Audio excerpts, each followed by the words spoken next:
Flex, the live is 1 in the 6. With the runner boy, you niggas no question.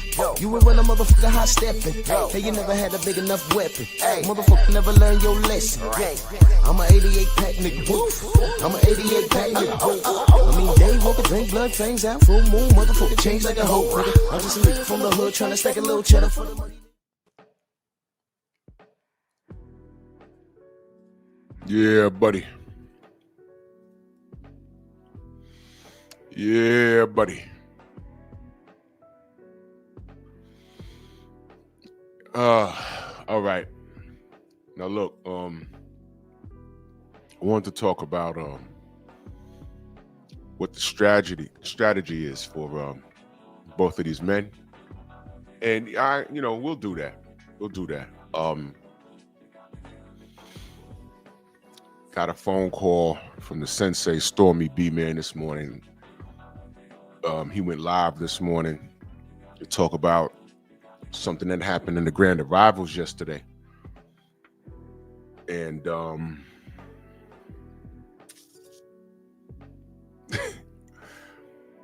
something was brought to my attention that I didn't even know happened.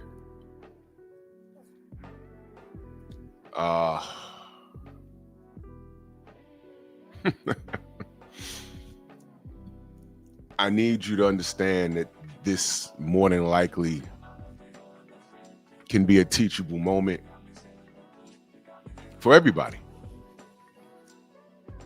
Be a teachable moment for everybody.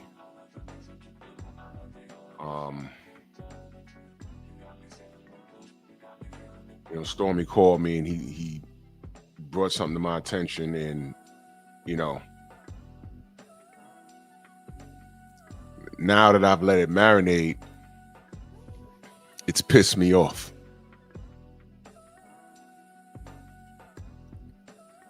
It's pissed me off. It really is. I'm really annoyed with this. And I'm not telling y'all how to feel. I'm just telling y'all, the more things change, the more things stay the same. With the history of this sport,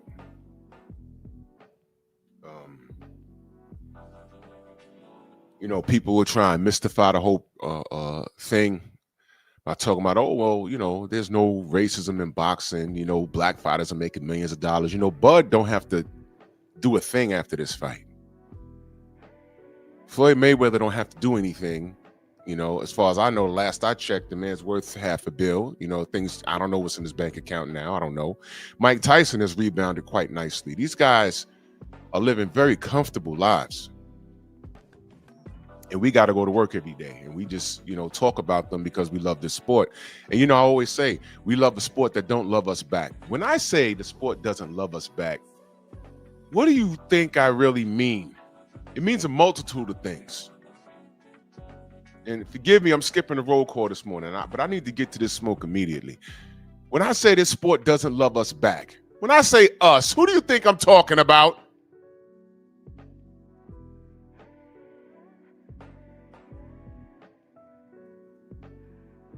Why do you think I get so annoyed when I get more drama from people that look like me?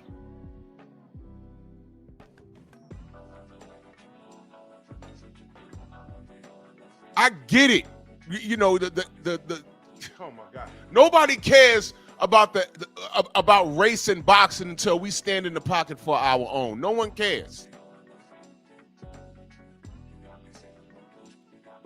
No one.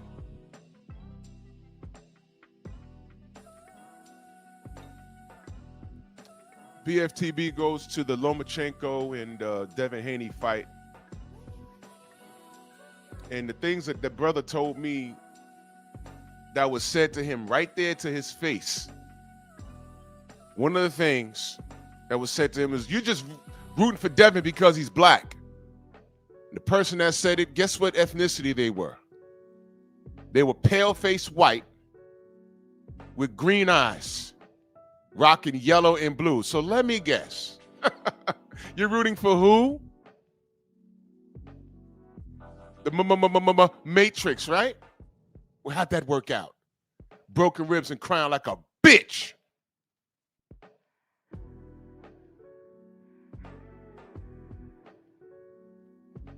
When I tell you there's a history behind the treatment of black fighters and black fans, there's certain things that they cannot do today that they were doing in the 1800s. Like scaring the shit out of fighters when they're going into a town to have a boxing match. And you know how they would scare them? They'd hang dead black bodies from a tree. Wait a minute, Drew, did you say that? Yeah, you don't believe me? Well, go subscribe to Scrapbook Boxing, where he's spoken and interviewed fighters who've spoken to fighters that had to deal with that. You guys don't know this sport. You don't know the history. And you guys have short fucking attention spans. And when I get on here and I say these goddamn things, you don't hear me. Other ethnicities say, "Oh man, you're overreacting." And if I am supporting a fighter that you so happen to not like, you don't want to hear it anyway. But I'm speaking up on behalf of everybody.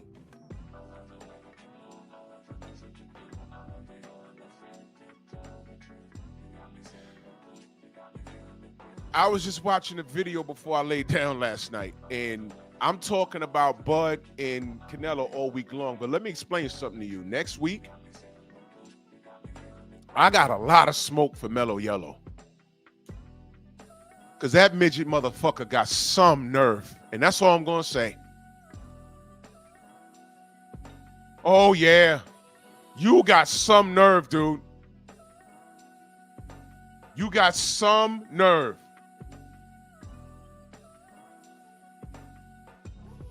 But back to this shit. The reason why I'm annoyed, it was just brought to my attention that stupid ass Max Kellerman goes to Bud, and I didn't see this, but he goes to Bud and he says, "Hey, you really are embracing being the villain." Here we go again.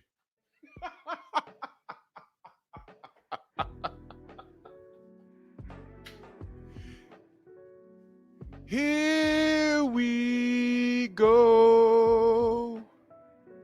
Here we go again. Now, when the fuck did that even happen? Please explain. How? How? How does that happen? How does Bud Crawford get booed on American soil? What is wrong with you? What is the matter? And you know what? This is even a teachable moment for Bud. He's no saint. He's not. But God damn it.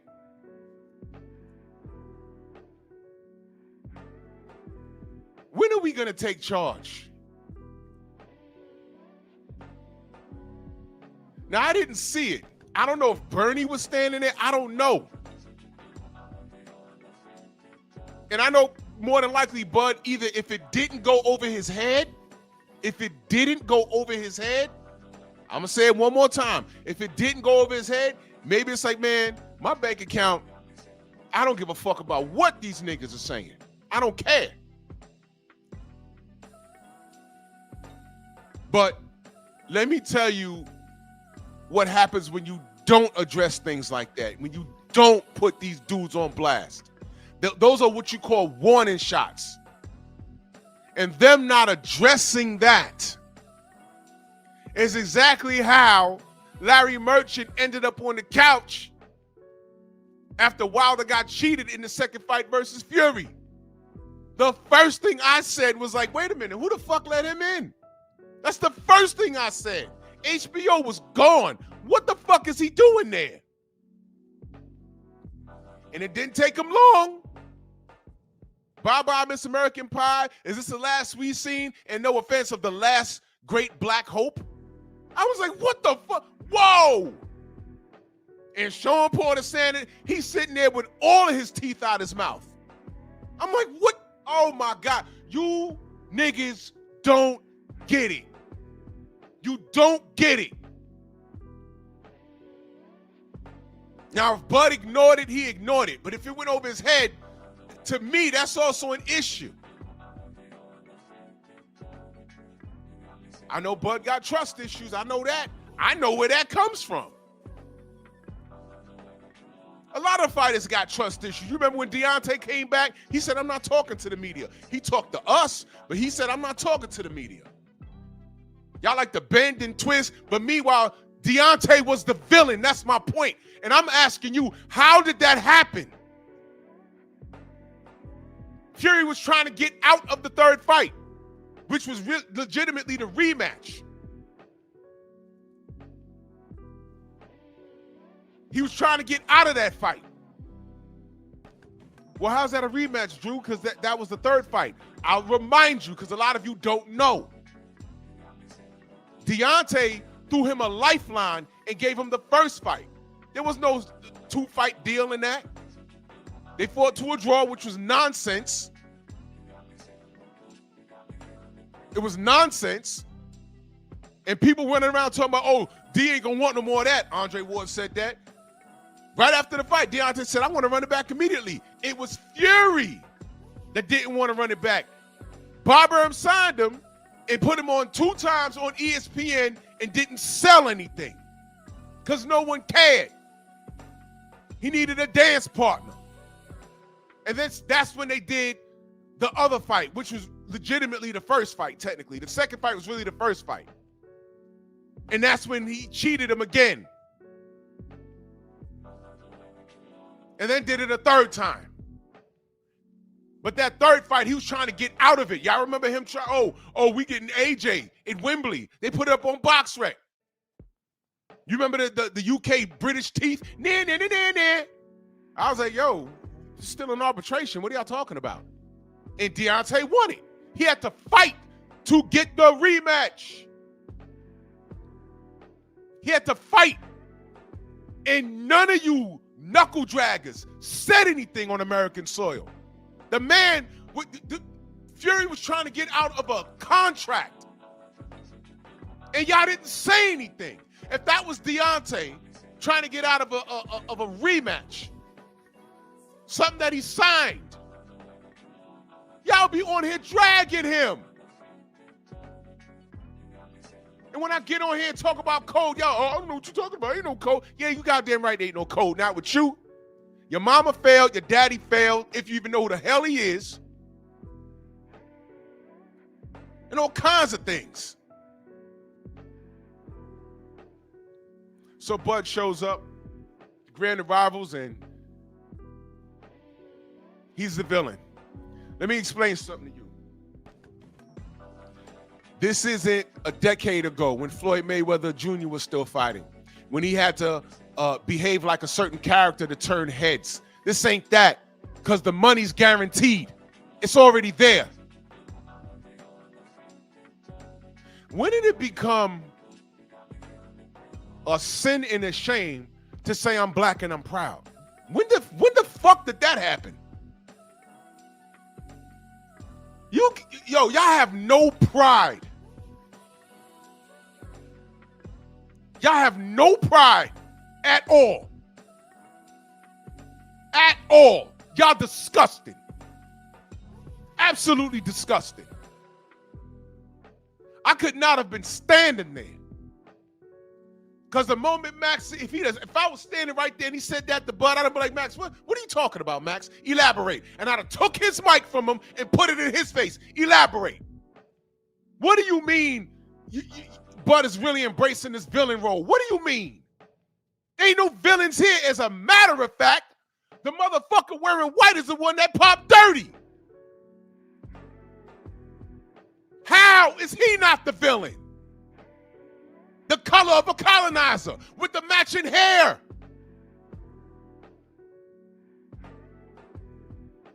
talking about? Bud ain't do shit but train and win. No, he's not perfect, but god damn it, when the hell did he become the villain in this? How'd that happen? How? How'd that happen? You tell me. Let me see. He popped dirty. He got suspended. He ducked David Benavidez. He tried to fight Badu Jack and drain him 18 pounds. He said, I'm not fighting David Benavidez because all he has to offer is an additional 20 fucking pounds on fight night. Turned around and fought Edgar Berlanga, who wasn't even supposed to be in the same universe as him, and he came in at 200 pounds. David Benavidez goes up in weight because he don't want to wait on this coward, because that's how he's behaving in reference to him, a coward. And he came in about 3 to 5 pounds lighter on his fight night at a heavier weight class than fucking Berlanga did. This guy's been picking and choosing. The same night he fought Avni Yildirim, did y'all forget that Anthony Durrell fought on that same night? Which means 3 months prior, he could have been fighting him that night. I'm not saying Durrell would have beat him, but who would you rather see? Anthony Durrell or Avni Yildirim?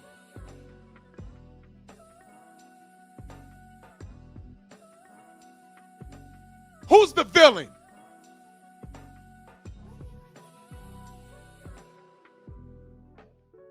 Now let me say this, is Bud perfect? No.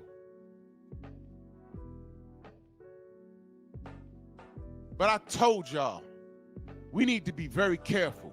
It's one thing to hold the fighters, I'm just gonna say it, black fighters accountable. It's one thing. There comes a point in time we need to just shut the fuck up.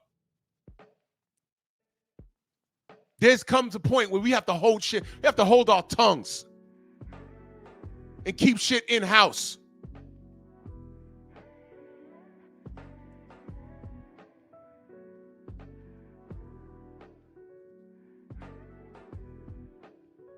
Messenger says Google is reporting the fight is canceled. I don't know nothing about that. I literally got out of bed like an hour ago. I didn't check anything. You guys need to learn how to watch your damn mouths. Your tongue could be a double-edged sword. You could mean well,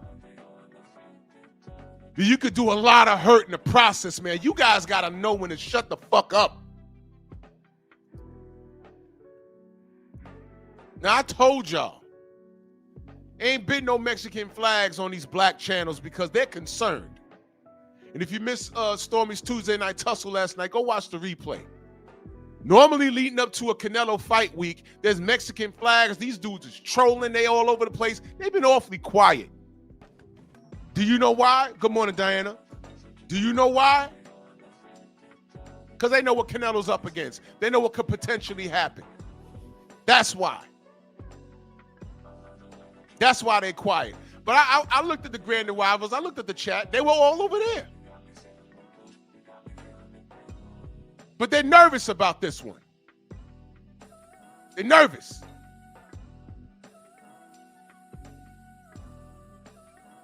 And with excellent reason. Excellent reason.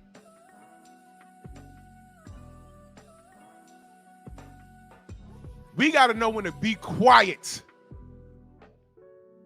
I don't see nobody doing this but us. Now, again, is Bud picture perfect? Absolutely not. But is it safe to say that this man got trust issues? Yes. I did a whole video saying why I got trust issues.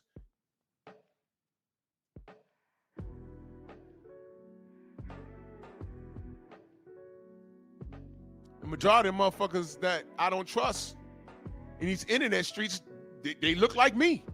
Shocker.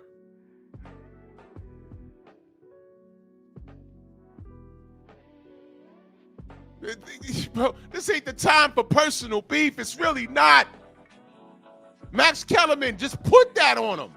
You're really embracing the villain role. They put it on Bud. Just yesterday they put it on Bud. I didn't know they did that.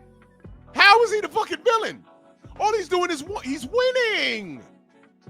He's drug-free. They put snack on him. Meanwhile, no athlete with the snack banner has popped dirty using the product, and Canelo's the one with the clenbuterol. Canelo's the one ducking fights. But Bud became the villain? When I looked at y'all, I said, yo, wait a minute. I'm looking at Devin Haney's body of work.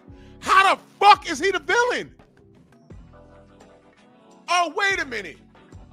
I had to snap out of it. Wait a minute. Devin is actually out here getting busy.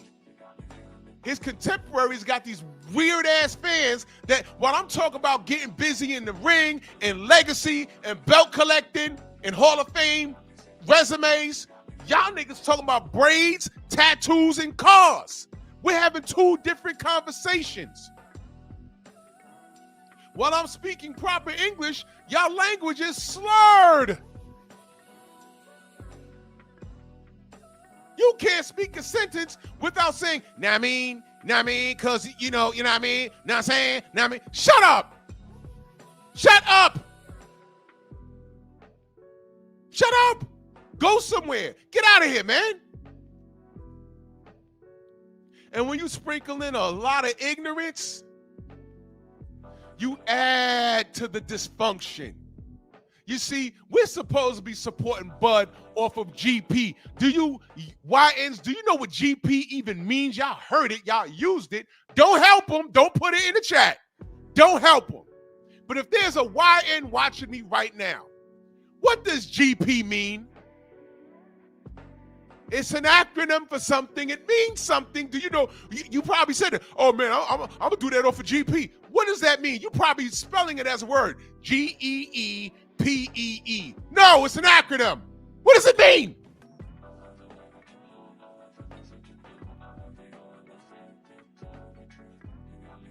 Your personal vendetta shouldn't supersede the overall cause and situation.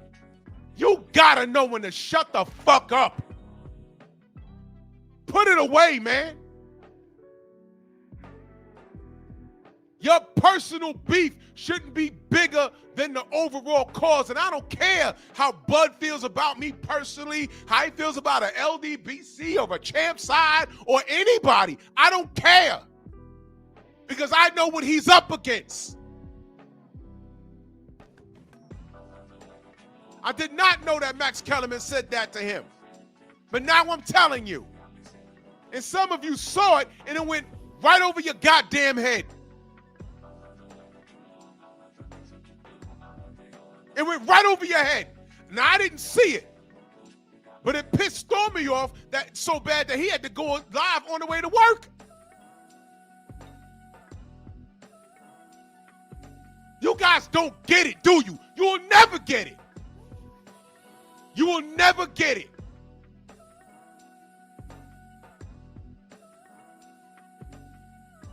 Some of you will say, well, you know, I ain't thinking all that. I'm just keeping it boxing. Yeah, okay, man. I'm not even trying to fix you niggas anymore. Matter of fact, you know, to be honest, I never was trying to fix you. Because all of us are grown. I'm not trying to rationalize shit with y'all. Because many of you don't know better. And like I said, that has everything to do with your household, man. I ain't got nothing to do with that.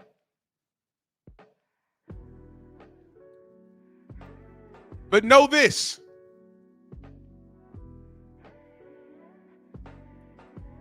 You see what the chats look like? Whenever, quote unquote, a black fighter loses, what you say? You keep it boxing. I'll keep it boxing. And some of you knuckle draggers, y'all can't even get mad at Showbiz, the grown adolescent, the coon that he is. When Ryan said what he said, while eating a banana in tap dancing shoes, wearing a clown nose with his eyes bucked out of his stupid ass head, that yellow nigga, yeah, Ryan wasn't talking about me. He wasn't? Did he specify Oh, every black person but Showbiz the adult. I fucks with that guy. He said black people. And he also said, ain't nobody gonna do nothing to me. And I'll be damned. Shout out to Caleb Plant. Because he tried. He tried to get him. And it wasn't really in defense of black people. Y'all forgot that Ryan violated his wife? Let me talk to the queens for a minute.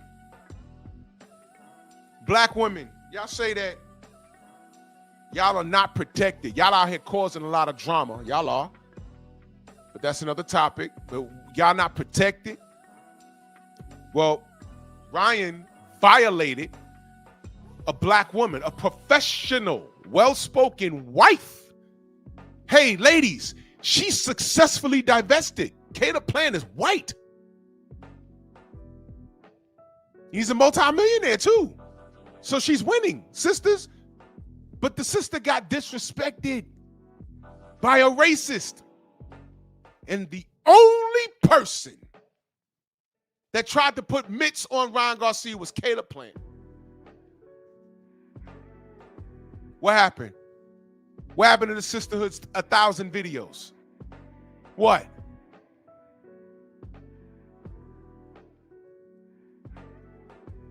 Ryan verbally attacked a black woman. Didn't he? Was it something he said? It was like on the verge of sexual assault too? Wasn't it that? Oh, yeah. You let Showbiz the coon. He said, oh, you want to talk about me? You want to talk about me? Floyd Scarfield's faggot ass. We loving brown people, y'all. Ryan may be an asshole, but he's not a racist. He looking good in those shorts. He loving brown people, y'all. If you don't go sit your twirling, nigga, you look like you got gum in your mouth all the time. Like, yo, nigga, where's the Wrigley's at? Nah, that's just him. That's just how he move his mouth.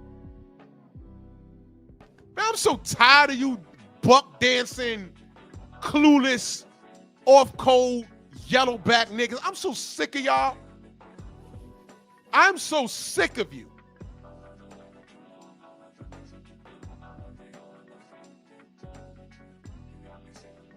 Said it straight to this man's face. You're really embracing being the villain. No, you know what happened? He arrived and Canelo had more fans in the building than Bud had. Bud is a talented black American fighter, undefeated, undisputed in 2 weight classes, going on his 3rd. I don't know how the fuck that made him a villain. Other than he's black as hell with nappy hair. How did that happen?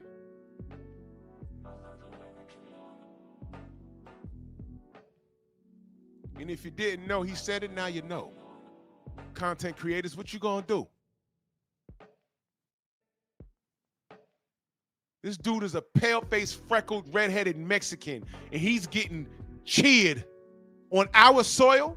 And every time a black American fighter fights anybody that's not from here, what do you hear? Oh, he has the country behind him. What fucking country? Some of these niggas be coming from 3rd world countries.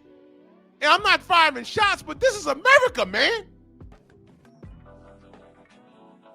You would think the black fighter is from the 3rd world country.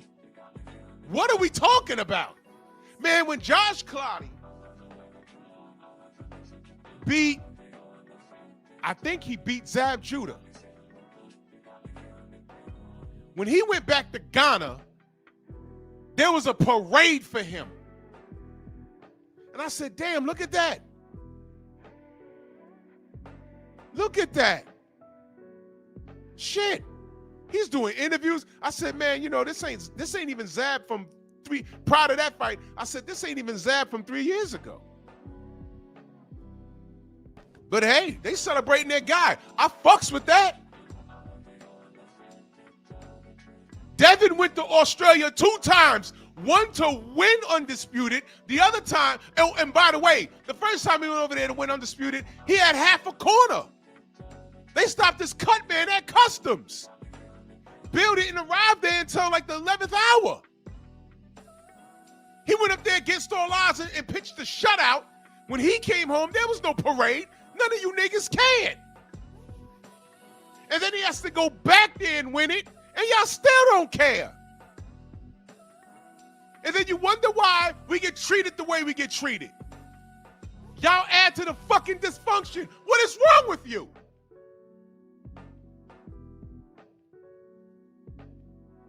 I know what's wrong with you. Y'all have no knowledge yourself.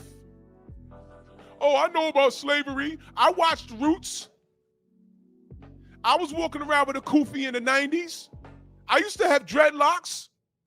I listened to a whole lot of X-Clan. Man, shut up. Shut up and stay away from me. I'll just keep it boxing.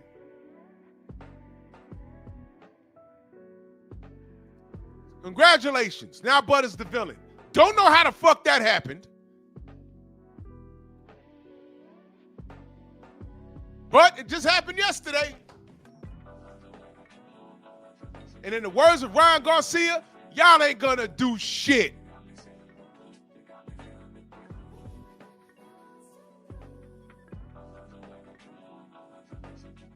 Fucking idiots, man. I swear to God. Swear to God, man.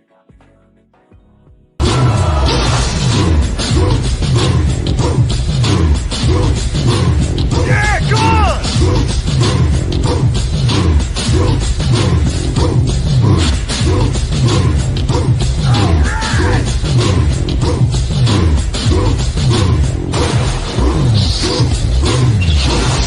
Yeah, man, come on!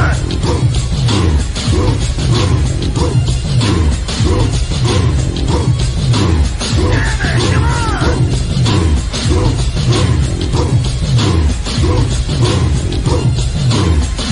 Yeah, man, come on!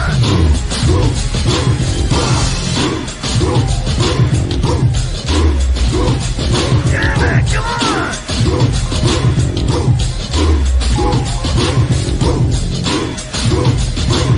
Better than that!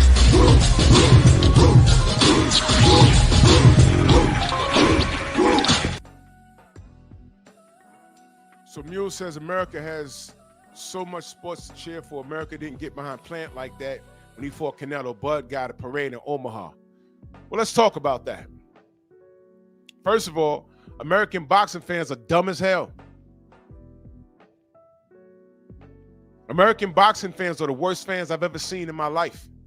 And I'm talking about in the last maybe 15 years. Worst fans I've ever seen in my life. I say that all the time. American boxing fans are dumb as hell. Dumb as hell. You want evidence of that? If we were smart, there would be no Mike Tyson versus Floyd Mayweather.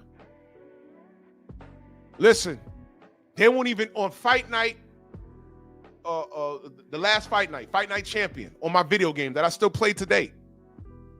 You can't put a welterweight in a ring with a heavyweight. If you have the game, try and do it. You can't do it. Now, if they won't let you do that on a video game, how is this happening? So American fight fans are stupid asses. They're dumb. Furthermore, real hardcore white people, they don't fuck with Caleb Plant because he's invited to the cookout and his wife is black. So there you go. Now, Bud getting in a parade in Omaha. Bud is probably the only, now you can educate me. I don't know who else from what other famous athlete comes from Omaha, Nebraska, other than Bud? Because I don't know. I'm asking. I really don't know.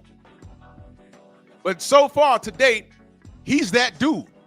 But my point is, all 50 states should be celebrating Bud. All 50. And being that we're so divided, this is why these motherfuckers say, oh, he's fighting so-and-so. He got a country behind him. Where's he from? Indonesia. What? He's fighting Chris John or some stupid shit, man. Fuck him.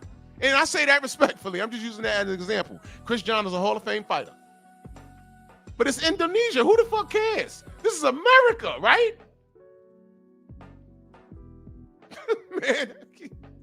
Man. This is crazy stuff.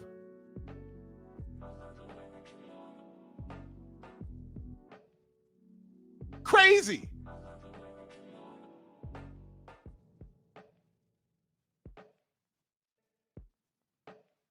Getting on my nerves, man. This is man. So yeah, now Buzz the villain, y'all. Buzz the villain. Bud is the villain. He's the villain. I knew it was coming. I just never spoke up. I was like, man, it's going to happen. It's going to happen. And here we are. Max, trust me, they made sure he said that. They made sure he said that shit. They absolutely made sure. Max, you got to say this.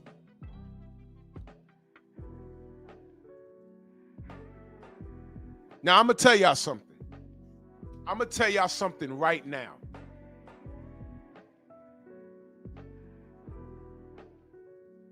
Well, let me ask y'all a question. If I got in front of Tank Davis and I asked him something about the drug game in the street, would y'all get offended? Keep it real. Yes or no? If I got in front of Tank Davis and I put a mic in his face and I say, yeah, man, I don't know. How many ounces in a pound of weed or something? Whatever, some sort of street lingo. I'm not a street dude at all. How much crack you got to sell to get I don't know, a pair of True Religions? Would y'all get offended if I asked him that? Be honest. Would y'all get offended? Everybody asking questions and I get my big ass in front of him and I say that. Yo, man, how much crack does a person have to sell to get a pair of True Religions? Would that be offended? Would y'all be offended? Who would be offended at that? Would that be offensive? People are asking him, hey, man, how you going to, deal with Jake Paul's size? And, nah, sorry, Emil, it's all good. How you going to deal with Jake Paul's size? And then here I come. Yeah, man, on the block, what's the worst form of gun violence that you've seen? Would that be offensive to you? Anybody? Tank fans in particular. Everybody asking how you gonna avoid Jake Paul's right hand, and here I come asking about the drug game to Tank Davis. Would that be offensive? I'm willing to bet that if I did that, there'd be 50 videos made about more than that. Drews always talk about being pro-black, but he got in front of Tank Davis and he asked him about the drug game. Well, first of all, y'all gonna be mad anyway because I got close to the nigga that you want to slurp off. So deal with that. But that'd be offensive if I saw talk about something that had nothing to do with boxing. Right? And I'm willing to bet there'd be 1,000 videos. Drew Titan asked Gervonta Davis about the crack game in Baltimore. Meanwhile, he's pro-black. And there'd be marathon streams and panels about how I'm a living and walking contradiction. But you know what, y'all? I'm going to do that. Just to see what you do about it.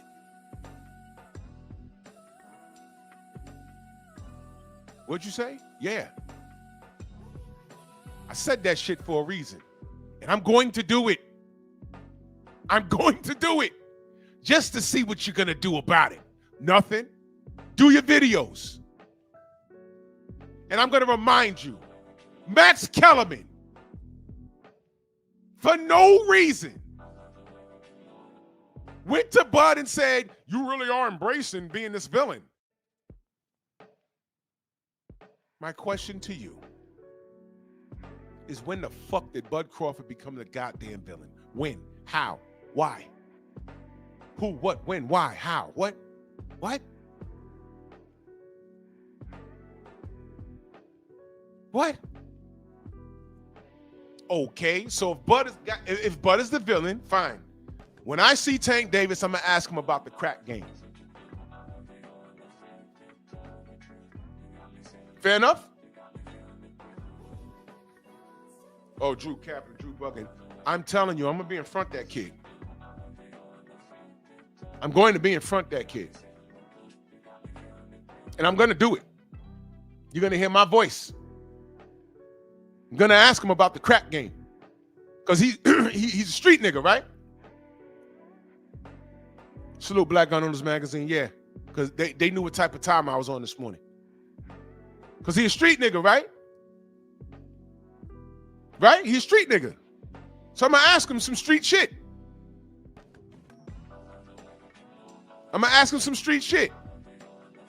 It's going to be out of nowhere. I might get escorted out. I might get escorted out. I don't give a fuck. But he's a street nigga. He's hood, right? He's from the trenches, right? So he should be able, oh yeah, you know, True Religions, you got to sell X amount of crack, and now need a $500 pair of jeans and blah, blah, blah, blah, blah, Baltimore. Oh, okay. Let's answer the question. And when you're doing your panels about me, ask yourself, were you as this passionate and this aggravated when Max said that Bud was really embracing the villain role? And while you're at it, you already know my response. Don't bring it to me. Paulie Malignaggi already shit on Tank, and y'all did nothing. All the smoke for me, none of the smoke for Paulie, none of the smoke for Max. You monkeys are well trained. You monkeys are well, I mean, God damn it. When that man start playing his fiddle, you jump out the box and you're running around with the tip hat, looking for tips, and you're jumping up on niggas' shoulders and putting your dick in their ear. All kind. You remember the old Richard Pryor joke? The monkey jumped out and fucked him in the head. Yeah, that's y'all niggas.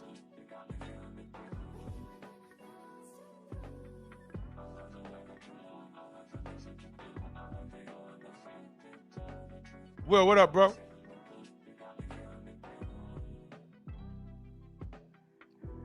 There's no hope.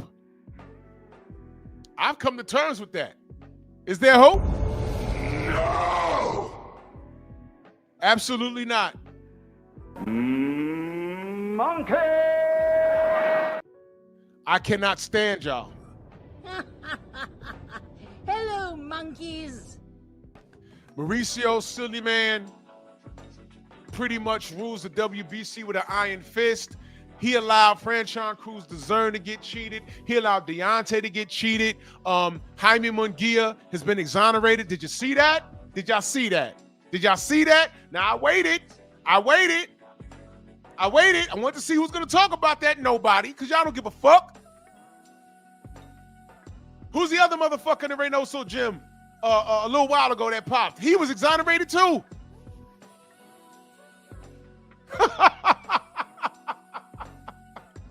You guys are ridiculous. You guys are ridiculous. Ridiculous. There's no hope. Absolutely no hope. So now Jaime Munguia ain't do it. Eddie Reynoso, 98% of everybody in that camp popped dirty at some point. And nobody's saying anything. Meanwhile, snack, snack, snack, and Butter's the villain, and Devin's the villain. Y'all are ridiculous, bro. I swear to God. I swear to God, I can't stand you. I can't stand you. I cannot stand you. I can't stand you. Steve-O, salute. But I might not know what I'm talking about. You could disagree. You're welcome. Pull up if you disagree with me. I want to hear what you got to say. Link is pinned. I told you I'm gonna be doing this shit all week. And wait till Monday.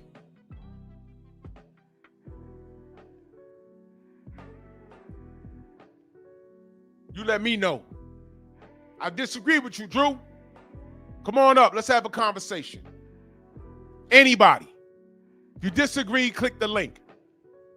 Pull up.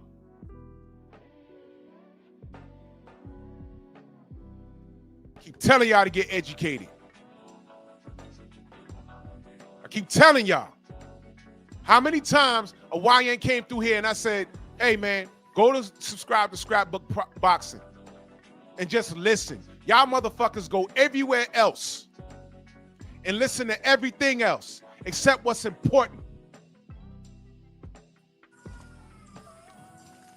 Insane, what up, bro? Top of the AM, my guy. How you doing this morning? Man, I'm annoyed. I dig it. So did you just say that they cleared them dudes about at that gym? Say again, brother? You said they cleared them dudes? They exonerated them, saying that they wasn't on steroids? Jaime, according to reports, Jaime didn't do it on purpose. Oh, okay. That one again. Okay. Why do they keep getting away with this shit? Like, that's insane. Like, they get away with everything in the world, but let it have been a black gym, the feds, the CIA, and everybody else would have been investigating them by now. They would have been out of boxing. Man, I keep telling people, if this was Bomac, he had a stable of people, if this was anybody, if this was Derek James, they'd have shut his shit down. They'd have treated him worse than Panama Lewis, and Panama Lewis deserved all the smoke he got. And that's just the long and short end of it. And we keep dealing with this, and we keep ignoring it, and we keep and because we want to be on the winning side of things. When something happens, we always want to back off of it and say, hey, man, I'm just keeping it boxing. The thing is, the motherfuckers that say that the most, they don't know shit about boxing. They don't know.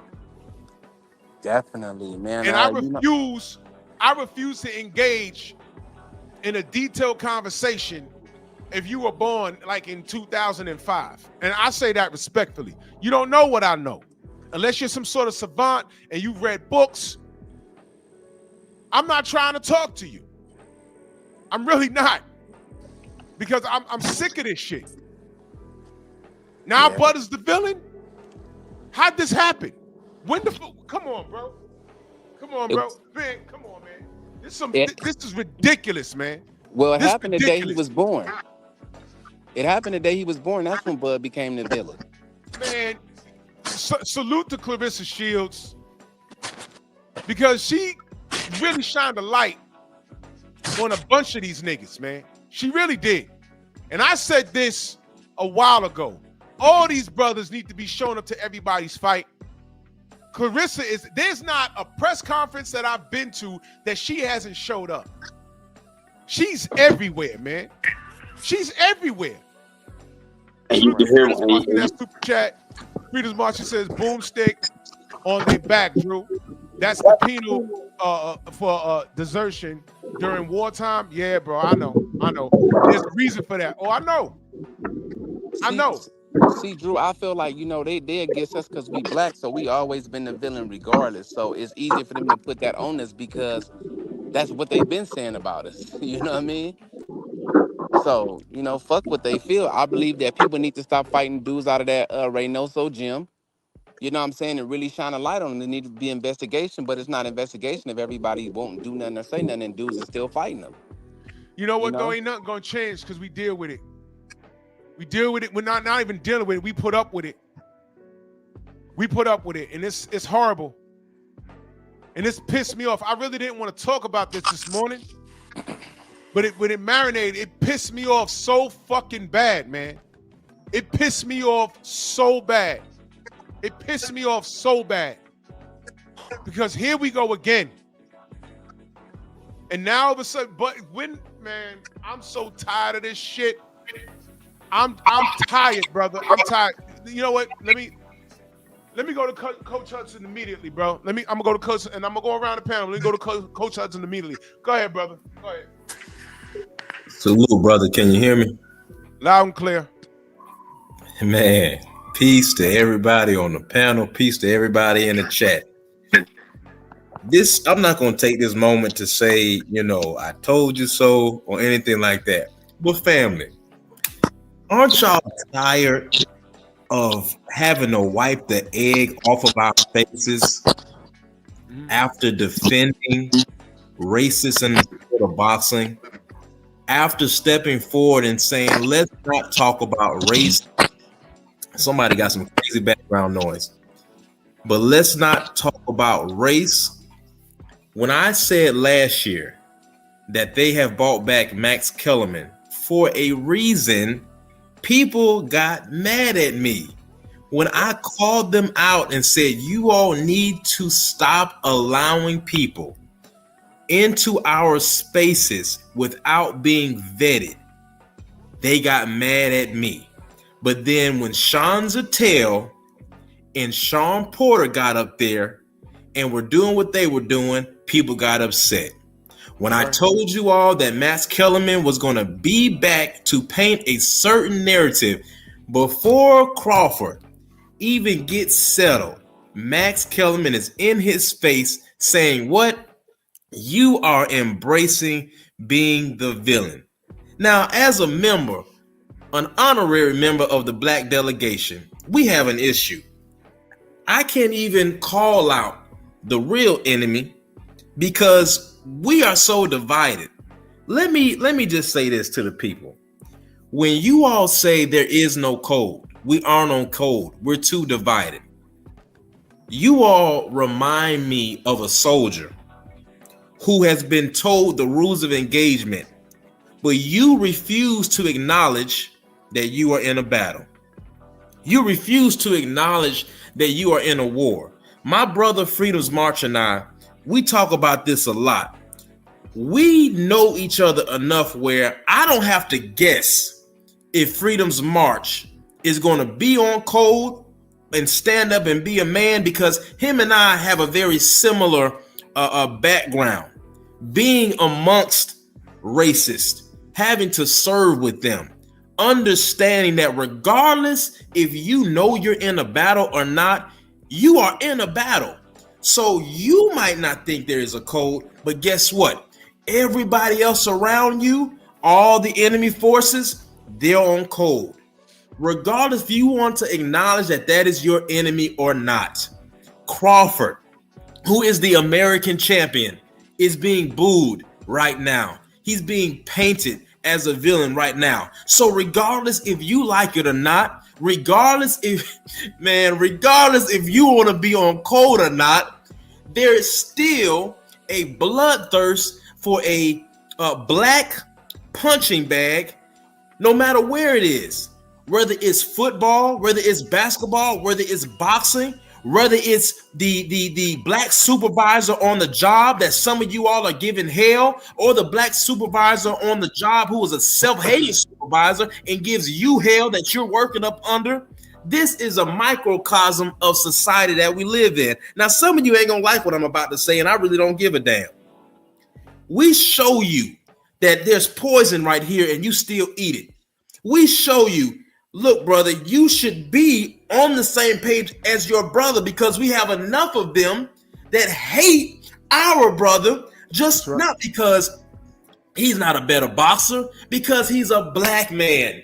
Because he's a black man. So when I said the other day, we are not in a position to come up here and say, hey, y'all, let's just talk about boxing. Let's just stick to boxing. Family, it's not ever been that. The brother Stormy B Man, our sensei, said yesterday, he pointed out how when boxing began as far as America, Before there were black people in the sport, the Irish and the Italians were going at it. And do you know what the Italians were calling the Irish brothers and sisters? They were calling them the N-word. So we didn't start race in the sport of boxing. And when we bring it up, it's not about being pro-black.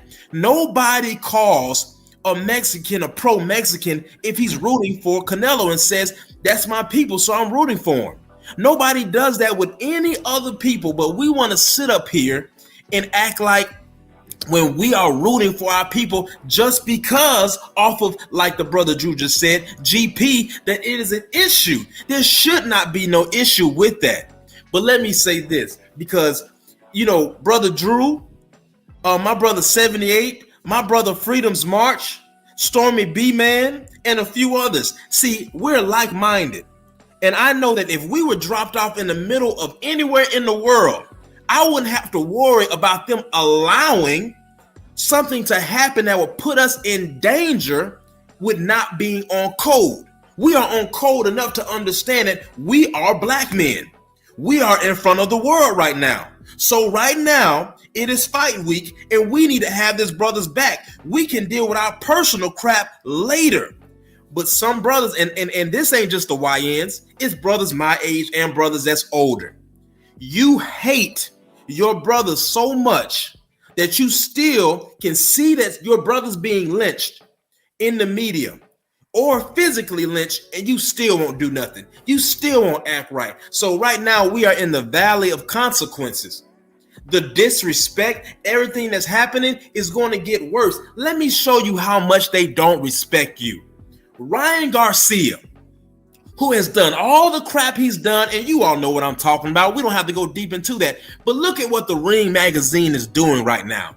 They're still trying to honor this man as the next best up-and-coming superstar in the sport of boxing. This ain't a lie. Go check Ring magazine page right now on YouTube. So they're not praising a Brian Norman Jr. They're not praising a Devin Haney. They're praising an open racist. And you all still want to say, hey man, it's just boxing. Okay, so they do Wilder the way they do him. They do Devin Haney the way they do him. And the list goes on and on and on. When Zab Judah was done dirty and had a brain bleed, they didn't even mention it in ESPN. They didn't even mention it in mainstream boxing outlets. The only reason why some of you all even know that happened today is because Zab Judah went off at the press conference when they were going against Danny Garcia. So what they're letting you know, like the brother just said, is why do they keep being allowed to get away with this? But if a black fighter pops hot, he is suspended, he is dealt with quickly. Because, family, regardless if you all want to acknowledge it or not, it is money in seeing you lynched. It is money in seeing you hung and cheated against. There is money in the black punching bag. Some people want to act like they have an issue what's going on with the Deion Sanders family. They love seeing them being taught a lesson. They love seeing Kyrie Irving having to bend the knee, and he hasn't said anything political since. But you all want to still sit up here and listen. If you ain't a black man, you can't tell me nothing. And I'm sorry I got to take it there. If you haven't walked a day in my shoes, you can't tell me nothing. Because you are out of pocket. No black man on this panel, no black man in this chat could go to another race and tell them a damn thing about the shoes that they walk in. But family, coach ain't about to keep, I'm not about to keep arguing with y'all about this, because the consequences are happening and the like-minded are going to be fine. And those of you that don't wake up, when it comes to your front door, like it just did for Rampage, when Ryan Garcia just disrespected him to his face. And even though Rampage had all that smoke for Devin Haney calling him a bitch and this, that, and the third, he laughed it off with Ryan after Ryan disrespected him and his son to his face. So you deserve everything that is about to happen. And I land my plane there, family. Let me say this. Figure drawing and DEFCON GOATrilla. There's a link. Click the link. I'm not going back and forth with you guys in the chat. Got a lot to say. If you could type, you could talk. Click the link. Let's have a conversation. Click the link. Let's have a conversation. If you do not click the link, don't type nothing else. I will put you on timeout until tomorrow.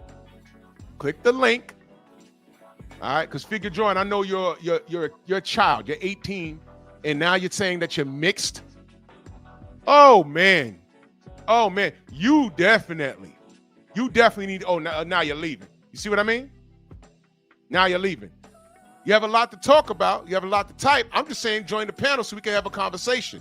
Because you're amongst your elders right now. There's some things you don't know. I don't know if your daddy black or your mama black, but you're mixed.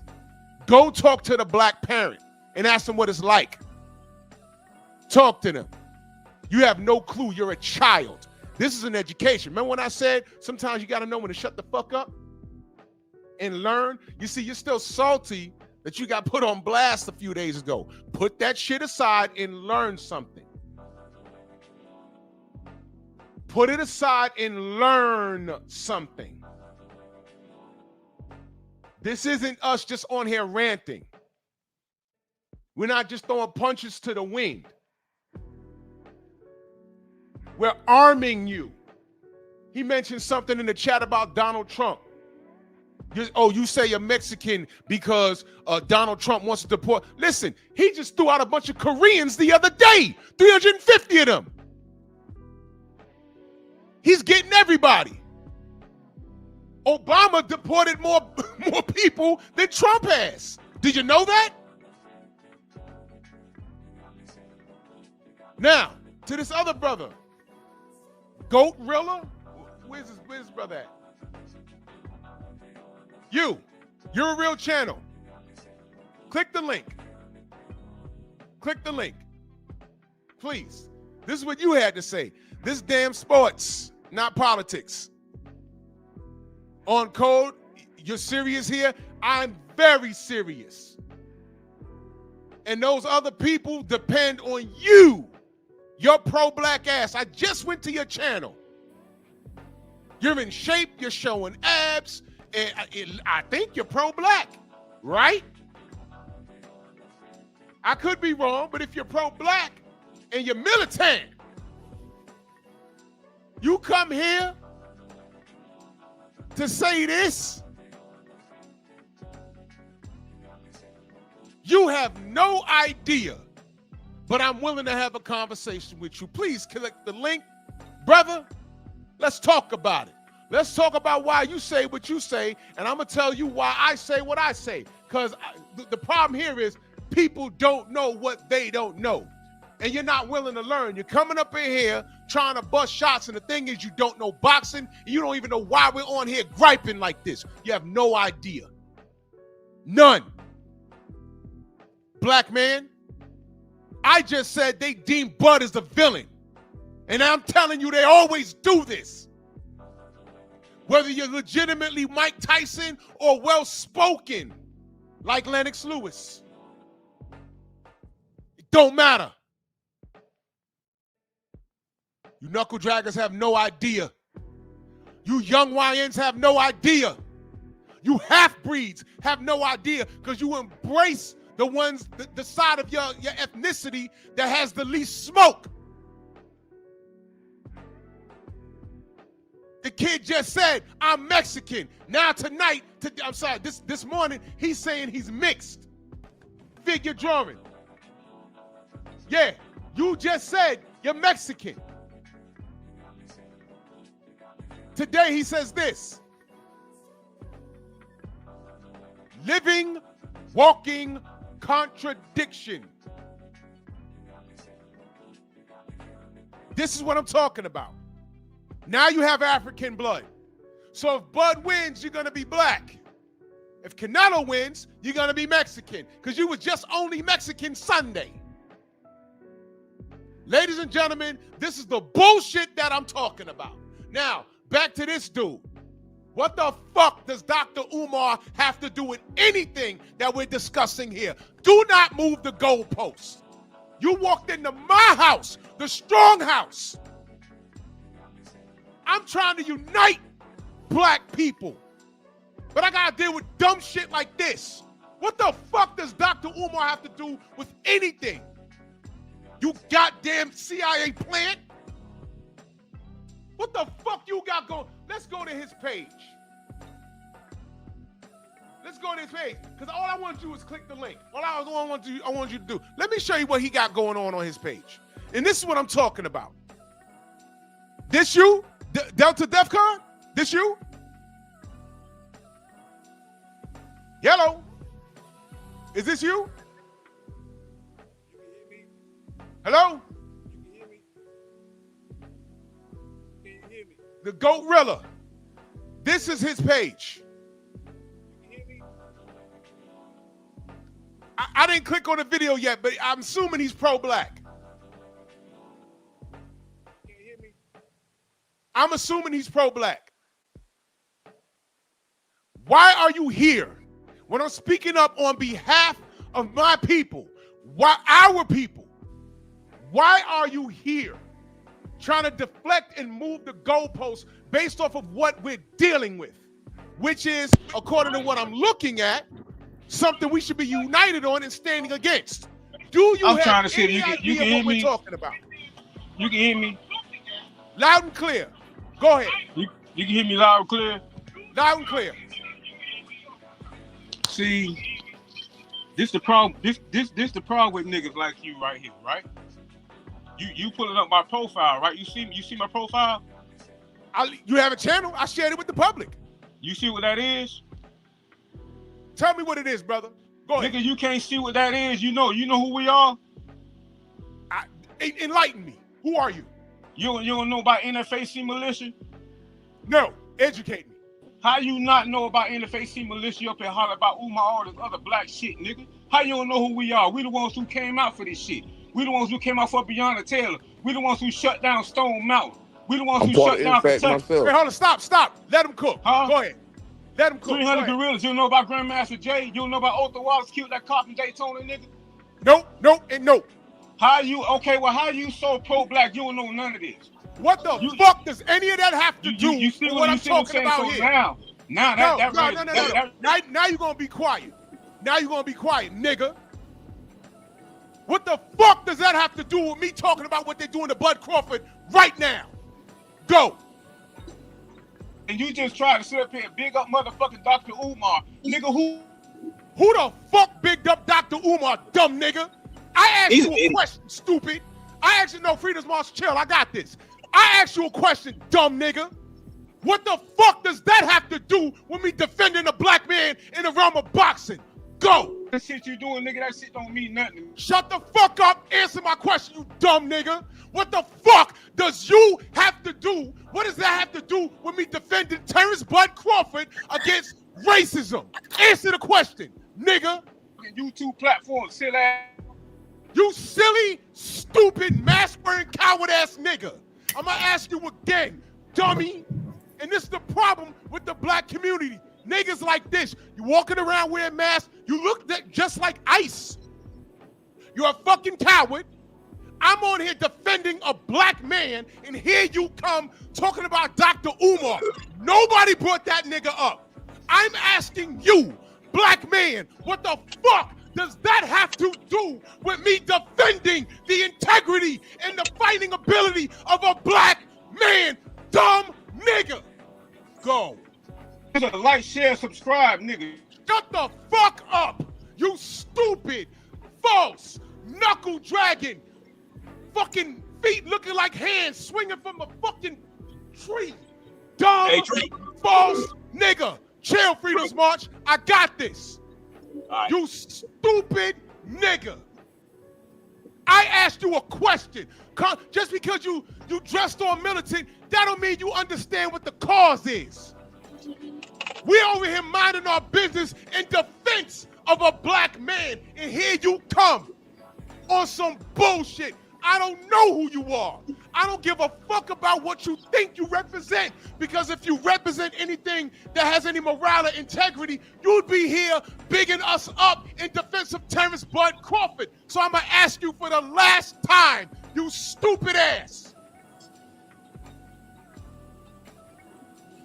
What is the problem with everybody on this panel defending the integrity of a black man that's falling under a racial attack. Answer the question, or you're gone. That's what you need to overstand, motherfucker. You up here running your motherfucking mouth. Using YouTube in-house on the couch ass. Eat a dick between two slices of bread. Goodbye. Damn. I want every wrench to go upside this fraudulent, super coon, fake ass nigga's head right now. Get him the fuck out of here, nigga. That's why you got gorillas all up in your goddamn title, your motherfucking whack ass channel. Fake ass, militant ass nigga. Get the fuck out of here. That nigga is a fucking plant. You were on a payroll, nigga. You were on a payroll. You are an op. Ladies and gentlemen, that is the fucking, that is the picture perfect definition of a paid op. He is not living what he wants you to believe he's living. There was no reason for that knuckle dragging nigga to come in here and disrupt what we was talking about. What the fuck was his problem with me defending Bud Crawford when these white motherfuckers deemed him as a villain? I'm asking how the fuck did that happen, and he comes in here talking about Dr. Umar. How the fuck did we get there? Nigga, you just want to boost your channel and you want to be heard. You got a bullshit, what? This dumb nigga got 359 subs. You came up here to virtually suck my dick. That's what you did. You're a faggot. You're a faggot, and you like men in uniform. You walk, I'm on your channel right now. You walking around here with, you look pro-black, but you're a fraud. I'm up here defending, think about this, y'all, and this is why the community is cooked. I'm here defending a black man. What the fuck was he doing here? We're cooked. That was fraudulent. He's not even paramilitary. He does some push-ups and some sit-ups and wears a mask. Coach Hudson's military. Freedom's March is military. I was paramilitary. He's not even that. He does a few fucking cottage steps, does some push-ups, and goes hoo-ha, hoo-ha. That's what he does. He's full of shit. He's one of those niggas. He's what you call, in the police department, you know what we called them? We called them buffs. You know what that means? You ever saw that security guard that had a gun belt, but there was no gun on it? He had a pair of handcuffs, he had some mace, he had a baton, and he walked around. He wanted to be a cop so bad, but he failed. That was George Zimmerman. George Zimmerman was a buff. He was a woulda, coulda, shoulda, wanted to. Did y'all know George Zimmerman couldn't be a cop? You know why? Because he failed the psych. Did you know that? Yep. He failed the psych, but somehow he gets a hold of a gun and the inevitable happened. He killed somebody. Yep. That's what he did.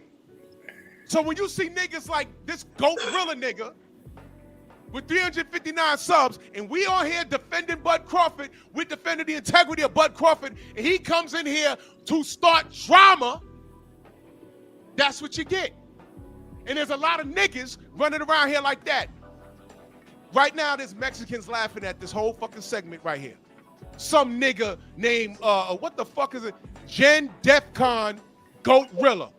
And I'm willing to bet a majority of the niggas that he tried to big up, they don't know who the fuck this nigga is. Look, I'm on this nigga channel right now. You showing your abs. You out here, you sound you out here marching or whatever. All y'all niggas out here wearing black masks, fine. Whatever. That group might be doing something good, nigga. You just buddied up with them, nigga. You ain't for no fucking cause. Evidence of that, because you pulled up on my fucking channel when I'm defending the black man. What the fuck was you here for? Dumb nigga. Nigga, die. Coon. Glorified coon. Get the fuck out of here. Faggot ass, bitch ass, hoe ass, knuckle dragging, coon ass nigga. I ain't got time for you niggas. fuck you. I'm working here. I love my people to a fault, and Bud is not perfect. But I'm with him on this. And we out here defending this motherfucker, and you come in here and talk about Umar. Where the fuck did that even come from? You dumbass. Did you even check the temperature of the room before you walked in it? Nigga, I'm more militant than you can ever be. Ask your daddy, ask your mama that you probably don't even fucking know them niggas. You wearing black, you going to those marches, you ain't busting nothing, you ain't doing nothing. Ain't shit changing. Anytime a black person die, we get mad, we march, we protest, and we back in their stores spending our money. Nigga, that's you. That's you. Don't talk to me about what I'm doing here. I'm on your page, I'm looking at what you're doing. Yeah, you look like the part, but you don't live it, because I saw what you did today. Dummy. You fucking asshole. I can't stand niggas like you. Mr. Mark, go ahead and cook, brother. Oh, William O'Neal. That guy is William O'Neal. I'm gonna let Freedom March go next because I know he wanted to cook on that, brother. Go ahead, Freedom March. No, I was just gonna say, I know that group that he's talking about in this Grandmaster J character, who was supposed to be this combat vet, but had cats out there. Oh, you can't hear me? Yeah, speak up to the mic. Oh shit, hold on. God damn it. That better? Nah. Come back to me. Come back to me. I'm going to have to go out and come back in. Enoch, go ahead, bro. Enoch, go ahead. Hello, everybody in the chat. Coach Hudson, I follow you. It's great to be, it's great to be here with you. Salute, man. For sure. I just started. Drew just allowed me to enter the panel yesterday. I love, I really appreciate you guys, LDBC, all you guys really appreciate. And I'm a huge boxing fan and love to box. So I was just, just so just because you haven't seen me before. So, okay. So one, that guy is William O'Neal, and, YNs, as, y'all call them, and some people I know call themselves, go look up who William O'Neal is. That guy probably, he appears like he's really down with us and one of us, but he's probably a op, He's a fucking op. Probably being paid to mess with you guys, op, bro. He's Yep. an op. That's what he is. He's a fucking op.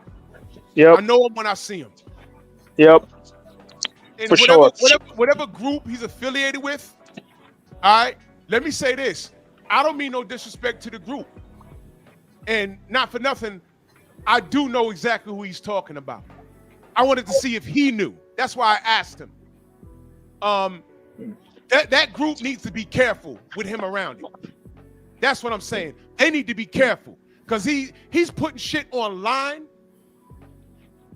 You don't do that, man. Dumbass. Yeah. COINTELPRO never ended. He's a nigga that just dresses up and mixes it up with them. And he's recording shit and you putting it on your YouTube channel. You're supposed to move in silence. That's the dumbest shit. That's what I'm saying. He's a fucking fraud. And that group, if y'all listening, you need to monitor Gen Defcon with Goatrilla. You need to monitor this nigga. Because he's saying we. You know what happens when you false flag? That shit could cost you your life. Now, is he false flagging? I don't know, but I suspect he is. And that group, y'all need to monitor him. Because if y'all out here marching and making power moves, he don't need to be putting shit that y'all doing on YouTube. As a matter of fact, we shouldn't even know what he represents. Facts. Fucking dummy. You just get dressed up and go walk amongst them and film shit. That's all you doing, nigga. There was no reason for him to come in here and do what he did. Yeah, I'm out here talking up, bud. And if you pro-black, what the fuck is your problem? You a op, nigga. Somebody paid this nigga to do this. Ain't no problems over here. I'm goddamn 50 years old. I ain't got no motherfucking problems. My problem is y'all niggas. That's my problem. Y'all niggas need to be erased. Y'all niggas need to be removed. Y'all are not productive to what we supposed to be doing. We're destined for greatness, but it's hard to achieve that with niggas like that in the way. You running around with black bandanas and black shirts. That means nothing. You just standing there. I knew more than enough false flagging ass nigga. Yo, man, Brick City, Crip and Blood or whatever. Nigga, you just live on the block. You just so happen to live there. You don't do no dirt. You just live there. Stop faking it. Stop faking it. You live there. That's all. There's a bunch of Bloods or Crips or Nietas or Latin Kings, and you just so happen to live on that block. This dumb nigga gets dressed up in cosplay and go rubs elbows with them niggas. And I'm telling that group, y'all need to be careful of him. Because he's airing y'all out. There was no reason for him to do what he did this morning. I'm out here supporting and bigging up a black man. What the fuck was this? Oh, this is sports. This ain't. What the fuck you mean, stupid? It's deeper than sports, and these crackers want you to keep thinking that. It's just boxing. It's just boxing. No, these motherfuckers make racist moves with every fight. It's just boxing. Viva Mexico. You know how many Mexican flags are going to be at this fight? You know, Bud's going to get drowned out on his own soil by booze from motherfuckers that are not American. Matter of fact, hell, they are second and third generation Americans by way of Mexico that are going to be rooting for Canelo. And I'm saying that that's fine. That's fine. But I'm going to support mine. And you can't stop me. And you're not going to shame me. At all. So get the fuck out of my goddamn face with that bullshit. You ignorant ass knuckle dragging nigga. You false flagging nigga. Dummy. Freedom's March, how's your connection? I think I'm good now. That's better. Yeah, that's better. So, yeah, I was going to talk a little bit about that group, but I ain't even going to do it, man. It is what it is. But I will say this. You guys heard of Operation Mockingbird? You know what that is? Yep. So, Operation Mockingbird was a strategy the CIA used to push propaganda amongst the people using mainstream media. They fed false reports. That was how they got information to the people that they wanted them to know. And they were supposed to shut it down in the 80s, and allegedly they did, but they never stopped. All right. So what you see when you look at what Max Kellerman did to Bud was an offshoot of Operation Mockingbird. These are the things they do to paint certain pictures of certain individuals in this country. And they get away with it because they are feeding what they believe people want to be fed, right? So they understand that Bud is going up against a Mexican, right? Not only is he Mexican, but he's like Drew said earlier, pale face, red hair, and freckle, right? So for all intents and purposes, he's a white man from Mexico going up against Bud. And of course they have to make Bud the villain because they have to further create division in this country. So it's not just about boxing. When people say all that, let's just keep it boxing, we can't keep it boxing. We have to expose all the nonsense that they surround boxing with, right? It's a form of entertainment, just like football and basketball. Who was that said that LeBron James should shut up and dribble? When he was trying to talk about that white lady, Kelly somebody, right? That is all part of the same operation, right? They want us to continue to do what they had us doing way back. Yeah, Megan Kelly, right? Ego fights, huh? What was Megan that? Kelly, the Fox anchor, Megan Yeah, Kelly, Megan I Kelly. think. Yeah, Yeah. Megan Kelly, that broad. See, they want us to shut up and Mandingo fight. Wait, And hold on. yeah. I couldn't help. I'm on this dumb nigga's channel. 8 months ago, Mhm. he was on Punch Drunk Boxing's panel. Wow. And Wow. yeah, he was. And he's grilling Punch Drunk about, it says Latin racism, when Fat Joe made those comments, he's ignorance, unity, wait a minute. I know what he's on. I know what he's on. Yup. I'm just trying to understand. Okay, you win at Punch Drunk. I understand. I'm not trying to resurrect anything. But I know why he went to this panel. I know why he clipped it and put it on his panel. The Punch Drunk, it said on his live, Haney using his blackness to duck Tio. Now, since then, Tio had ducked and then Punch Drunk called him out on it. That's fine. But this dumb nigga uploaded the clip when he was on it, when he's grilling Punch Drunk. He says, "Oh, what are you on?" So I'm thinking he's pro-black. So I'm not understanding. What the fuck? Okay, you go to Punch Drunk to check him on his quote-unquote racism, and then you come here to check us on what? What the fuck was that? Yeah, bro, these niggas is crazy. These niggas is crazy. Man, get the fuck out. You running around the boxing channels trying to be pro-black, but then you picking fights with someone who's pro-black. I don't get it. You know what it is? No, I do get it. Oh, okay. I was gonna say, but you go. 359 subscribers. He's trying to grow. He's trying to grow. All right. Don't get on here and tell me. You're mentioning Dr. Umar and you're talking about that's the problem with you, with you pro, whatever the fuck you said. All right. I don't know what he's on. I know that I'm defending Bud Crawford and I'm defending his blackness. That nigga's all over the place. Okay. This is why, ladies and gentlemen, put down the marijuana. It's tainted. It's not real anymore. Fuck it. Whatever. Yeah, to that point, you know, that's one of the tactics. They reel you in with a little bit of truth. Just they reel people in with a little bit of truth, and then they flip it. They flip it and corrupt. They try to corrupt the minds. Yep. Man, I've never spoken on Dr. Umar. The only thing I've said about Dr. Umar was it's unfortunate because I was rooting for the brother. That's all I ever said. I don't want to see the demise of any black man. I don't. I hope everything that they say and do is official. It's just unfortunate that it's not. It's unfortunate that it's not. Mr. Mont, you there, brother?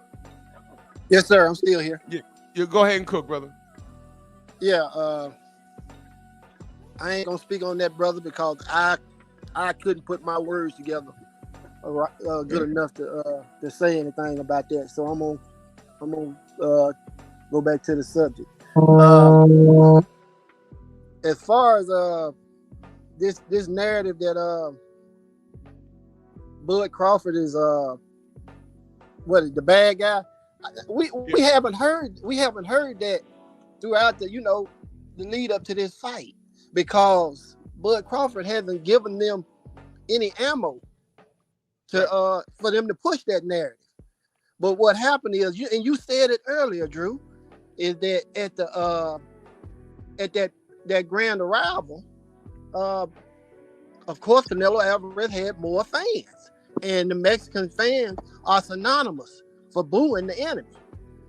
Well, that's all Max Kellerman needed to get his foot into the door to start pushing that narrative. He was sitting back waiting on the opportunity to push that narrative.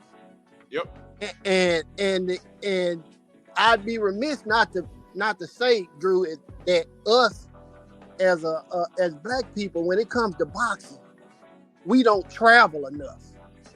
We don't, and stuff like this grand arrival and all these press conferences, it's not enough of us there to counteract the Mexican fan base. It never is. So we made it easy for Max Kellerman to push that narrative that Bud Crawford is a bad guy. When he said that to Bud should have been confused about what he was talking about. We haven't seen, Bud hadn't been making all these crazy posts about Canelo Alvarez and saying all this salacious stuff about that man. So where is this narrative come from? It's just a narrative that they had sitting back in the queue, and they were just waiting and needed the opportunity to push it to the forefront. And unfortunately, us as a fan, we so divided. You got Errol Spence fan base don't like Terrence Crawford. You got Tank Davis fan base don't like Terrence Crawford. And we're like the brother coach said, and Freedom March and all that, we can't stay on code enough to come together and support the people we supposed to be supporting. So, we have to take it on the chin for letting Max Kellerman get that off, because he shouldn't have been able to get that off on Bud Crawford. That's our fault. We shouldn't have let him. He shouldn't have been able to mention that. It shouldn't have been. We all should have been just as confused for him to even say anything like that, because there's no reason for him to say it. But Bud Crawford showing up to that grand arrival and getting booed like he did, well, I mean, it'll make you think he's the bad guy. And we know Bud Crawford ain't been doing nothing but training, getting ready for this fight. That's it. So this narrative that he's a bad guy, that's just something that they've had sitting in the queue. And we made it easy for them to bring that to the forefront. We got to do better when it comes to supporting our fighters. I'm the biggest Errol Spence Jr. fan in the world, but Bud Crawford is a black man, just like Earl. Right. So I'm gonna support him, whether I think he's gonna win or lose. I pray that Bud Crawford win this fight, and he has my full support. So 100%. That we just left we left that door open, and it shouldn't have been like that. It should have been just as many black people at that grand arrival than it was Mexican. Salute, family. What I've been noticing was I've been looking at a lot of white video breakdowns and looking at a lot of breakdowns from other countries. And what's so sad about it, a lot of older white experts, they riding with Bud. And our people are divided. We're not on code at all. And then I saw yesterday at the grand arrival, I don't want to call this guy's channel out, but it starts with an E. And so you guys know who I'm talking about. He was talking about how expensive Canelo's watch was. Canelo arrives with an $8 million watch on, a $1 million watch on, and Canelo's making all the money and all of this. Well, that has nothing to do with him getting his ass beat. That's right. That's right. It don't. But our people are not on code at all. I mean, if you go click on YouTube, and if you've been watching been watching fight breakdowns on your main row on YouTube, you're gonna get all of you may get a couple of real channels, but the majority of them are gonna be the coon dudes with false narratives. That's real talk, man. I want to go around the panel. I know Abel's at work. I'm gonna go to Abel, then I'm gonna go to Mansa Musa, and then I'm gonna go to my brother Steve L, man. Young Abel, salute, brother. What's good, man? Hey, that dude that you basically cussed out, bro. Sheldon just basically sent it to me, and I'm like, oh, dang, this dude be acting crazy. I feel sorry for you, Drew, because you got to deal with that, because I would have probably busted him in the mouth. Seriously, stupid people, bro. But anyway, to stick to the subject in hand here, honestly though, bro, like the thing with a lot of these, people, especially in the boxing scene, especially with our black people, is that a lot of them just don't want to seem to learn or understand the history of what goes on in boxing, particularly when it comes to black fighters historically, how they've been basically systematically suppressed for generations. Yet, a lot of these fake pro-black people want to come in here and talk about this unity stuff, but never even understand how much black fighters have been through historically. And I've noticed that a lot, especially when it came to Deontay Wilder, especially after the Tyson Fury stuff. A lot of these same famous pro-black people that you see on YouTube, you see how they started, sucking and jiving against Deontay Wilder, so big enough Tyson Fury without knowing the information about him. I'm seeing the same thing when it comes to Terrence Crawford. And you wonder why Terrence Crawford doesn't do no interviews with any of these people, especially when it comes to, many of the black channels, because he sees the dysfunction. He sees a lot of the chaos, a lot of the dramatic behavior, and he wants nothing to do with that because he's seen that in his life. He's seen that, while growing up, and he's seen that in the boxing scene many times before. And he's looked at it like, I'll interview people that has some credibility, that actually show their receipts and knows, and basically will give me the opportunity to speak my mind without having to deal with the nonsense. That's how Terrence Crawford looks at things, and I don't blame him for it. I used to think kind of like that until I see what he sees, and now I apologize to him even now because I really miscalculated what he saw. Good morning. That's how I look at it. Man, So, how are you? No doubt. Oh shit, Stormy just Are you pulled up. well rested from your flight? I know he's at work. I know Stormy's at work, so I gotta let him cook real quick. I gotta let Stormy. Yes. I promise Yeah. I'm gonna go to Mount Sanusa, and I'm gonna go to Steve L after that. Stormy, salute, brother. Good morning. So I know he got the spoils of life being. Hold on, he at work. He at work, y'all. Okay, all right. Mount Sanusa, go ahead, brother. Okay. It's all good. Yes, Since sir. they pop back in, I cut out. Yeah. It's a lot I wanted to say today. Listening to us and the energy, I'll save it for another time because you got to know when to shut up, when to listen, and when to, speak what you need to speak. And this ain't the time for it. No, So, I feel you. so far as but I agree with 99.99% of what was said. I'm born in this skin. I'm gonna love it. I'm gonna rock with it. I'm gonna go for it. So with what you were saying today about the title of the show, the strategy. What Max Kellerman did was a part of the strategy again. Thank you, brother. Yes. Things. Yes. This is, and this is my thing once again. Like I said, I'm not a Bud fan.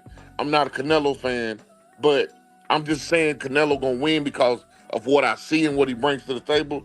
But does this make any sense? I do want Bud to win because hell yeah, I'm black. So the social media word, there you go. I'm black, I'm gonna stand by my blackness. I just think Canelo gonna beat him. That's it. That's Fair all. enough. But Fair enough. trust me, I want Bud to win.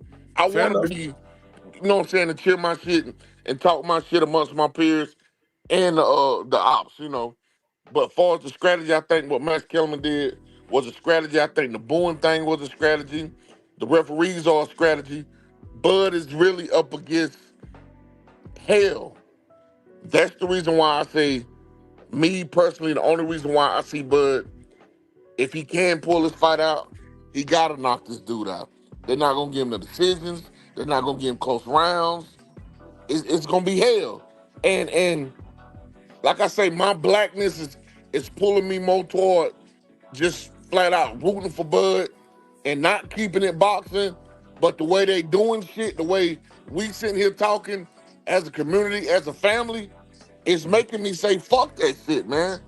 To just ride with my kind and not keep it boxing because as we talking here and as we speak on it, they never do. Come on, brother. Yeah. So it's like, goddamn, I want to be fair, but they never fair with us. That's so, right. like I said, between now and the fight, I know everybody heard me up here Monday and Tuesday, me talking what I'm talking, which you got to respect that because I kept it boxing. Yep.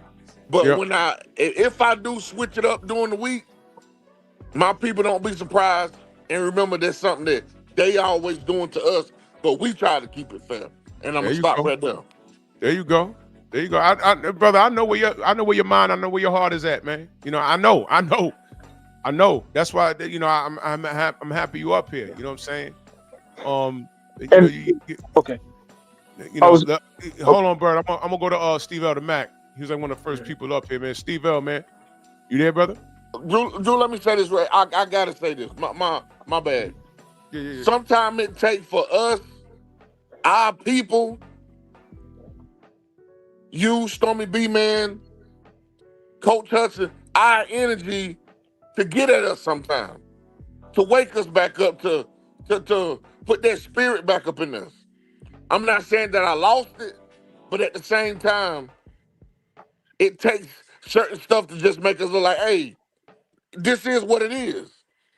And since it's coming to this is what it is, That's right. man, I'm rocking with us, bro. No doubt. My man. Steve L, you there, brother? I think that brother done put the phone down and walked away from it.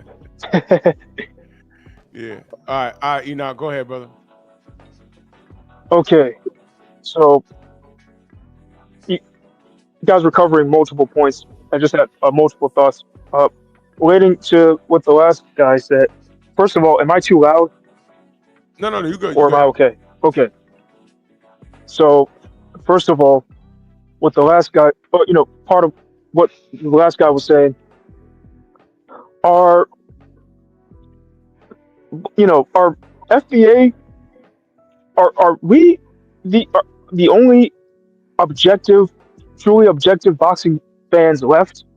Because I used to give the UK credit until they made that, Tyson Fury, Deontay Wilder statue. Time out. Yeah, Enoch, time out. yeah.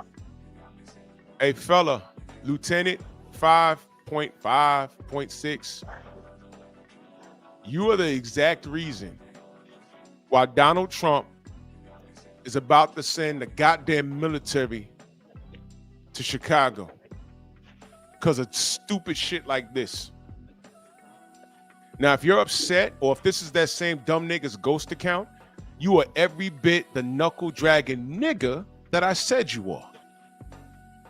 Now, I kicked his faggot ass out of here because he came up in here talking bullshit. I'm in here defending a black man's integrity. And he came in here firing shots. Now, I don't know whether he knew what the conversation was or whether he even cared. But I know if I don't want to deal with something, I just leave. I don't run and go get my people to go start trolling on the goddamn internet. And let me be very clear. I'm in the Bronx, New York. If you see me, because I'm outside a lot, make yourself known. I will knock your eyeballs out the back of your goddamn fitted cap. You will do nothing. And I'll do it with my bare hands. I will stretch your shit. And I'm not kidding. I will stretch your shit in defense of myself or a third party. And I will completely... this nigga is tripping. All right. Now I'm going to go ahead and take this call. You go ahead and cook, and y'all go around the panel. Okay. Yeah, so just to finish the thought, because one, they didn't make a statue with Tyson Fury beating Klitschko, even though Deontay allegedly only has a right hand, right? So why make a statue of him? So now I don't give the UK credit for being objective anymore. They're just like everybody else. Besides us, us foundational Black Americans here. Anyway, also, I met Max Kellerman in person once, and he seemed like a really cool guy. He had I in my heart, I felt like he belonged in the cookout based on what he was talking about with Colin Kaepernick and the flag back then on the show First Take. However, and we met in person, gave each other a pound. It was cool. But this latest thing, it just really makes you, the first thing that came to my mind when I learned about it was, there's your So there's your down white liberal for you, you know, because it's because on one hand, right, you have the overt, white supremacy works in multiple ways, and they feed off each other. So on one hand, you have the overt, racism, right? That's what gets the attention. That's what galvanizes us the most, because it's right in your face, right? But then there's also the covert, which is, what was going on here with Max Kellerman asking, about Crawford about being the villain. And it's just like, man, I thought that was my man's. But, just like that movie Sinners was talking about, you can't be inviting everybody to the cookout. And, now I'm getting to the point where, because we have traitors within our own mix, should we even be worrying about inviting people outside of ourselves to the cookout when we have to kick out people in our own mix? So, and that's why I think establishing ourselves as, I think that's why reinforcing ourselves as a unique ethnicity here, right, differentiating us from, Black immigrants and stuff, that's extra important because it'll help us here be on code more, because our ethnicity here our lineage here is the most attacked, just like, and overtly and covertly, just like with the Kellerman Crawford drama. And so he really let me down there. And so Terrence Crawford, to answer another point that I mentioned earlier, he became the villain. As there's plenty of black boxers, there's plenty of specifically FBA boxers, but the villains, quote unquote, are the threats, are the guys that are elite.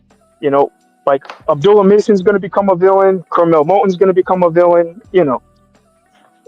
It's just it comes to the territory if you're of a certain lineage on a certain background, because they don't give African boxers this kind of smoke as much. They don't. Like I was saying earlier, Josh Clottey beat Zab Judah, and when he went back to Ghana, they had a whole parade for him. It's on YouTube. Yep, I heard that. Yep. Yeah, and I have a Ghana visa, and we are not the same. Yeah, bro. I'm telling you, man. I mean, when Martin Bacoli went home, they had a parade for him, and I said, man, it's only Jared Anderson, but no, they celebrated him, and justifiably so. Justifiably so, you know what I mean? Yeah. So let me show y'all something. Let me show y'all something real quick. Let me show y'all something. So Combat Kid says there is a LDBC channel that claims Canelo will annihilate Bud, destroy Bud. Is this channel on code? Watch this. Yes. Just go ahead and say his name, Combat Kid. Go ahead and say his name.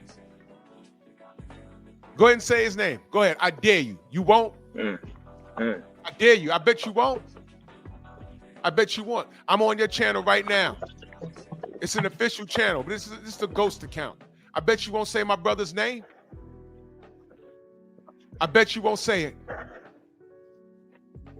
I bet you won't say it, Combat Kid. I know somebody probably blocked him or deleted the message. Yeah, there you go. There you go. Absolutely, he's on code. Dumbass. He said he wants Bud to win. He just don't think he's going to do it. Now, what's the problem? He did a whole live and said, I want Bud to win. I just don't think he's going to. And it goes beyond style. It goes about all the things we talk about. The referees, the judges. Now Max Kellerman talking about he's the bad guy. Combat Kid. Strategy. So what are you trying to say? Now, you see, this is the play, y'all. I want y'all to understand something. This is a family. This is a family. My blood relatives, I don't agree with them all the time either. But run up on them and see while I'm standing there and see what I do to you. Ooh. They don't get it. You ain't gonna make it. They don't get it. You ain't gonna make it. So, Combat Kid, now the spotlight's on you. What are you trying to do exactly? I could call my brother right now. If he ain't busy, he could join the panel. He stands on it. He's a grown-ass man. Doesn't this speak to the bullshit y'all say, oh, y'all LDBC niggas, y'all all think the same. No, we don't. We disagree all the time. But BFTB is my brother. That's my brother. I'm gonna tell Man, you this: can I if just there's finish my anybody, last thought? if I there's want Okay. anybody Bud on here to that's ever win. been I locked just up, don't think he's going to. What's wrong with that? Okay. Never mind. if What's there's wrong with anybody that? on here that's ever been locked up, and Drew, I know that you used to be a cop, so you can probably contest to this too. If there's anybody on here that's ever been locked up, county jail, prison, whatever, when there's a race riot, you could be blood, crip, Muslim, folk, GD, whatever. It's black versus whoever. Everybody black get together and fight. They don't get it. They don't understand that, and they don't They never understand been community. around. What Combat Kid? I gotta mute you, Delano. You got some beeping going on in the back. And they really making this out of a race war, bro. Right. And what's bad is, I bet you Combat Kid is the blackest thing in the world. I bet you he's a color of patent leather talking like that because he got a personal issue with BFTB. You probably got cussed out and you're still hanging around, which is a mind fuck in itself. You probably got cussed out real bad. You probably got killed in a debate really bad. And you're coming over here, and I'm talking about code, and you say, oh, well, y'all are friends. Well, is he off code? No, he's not.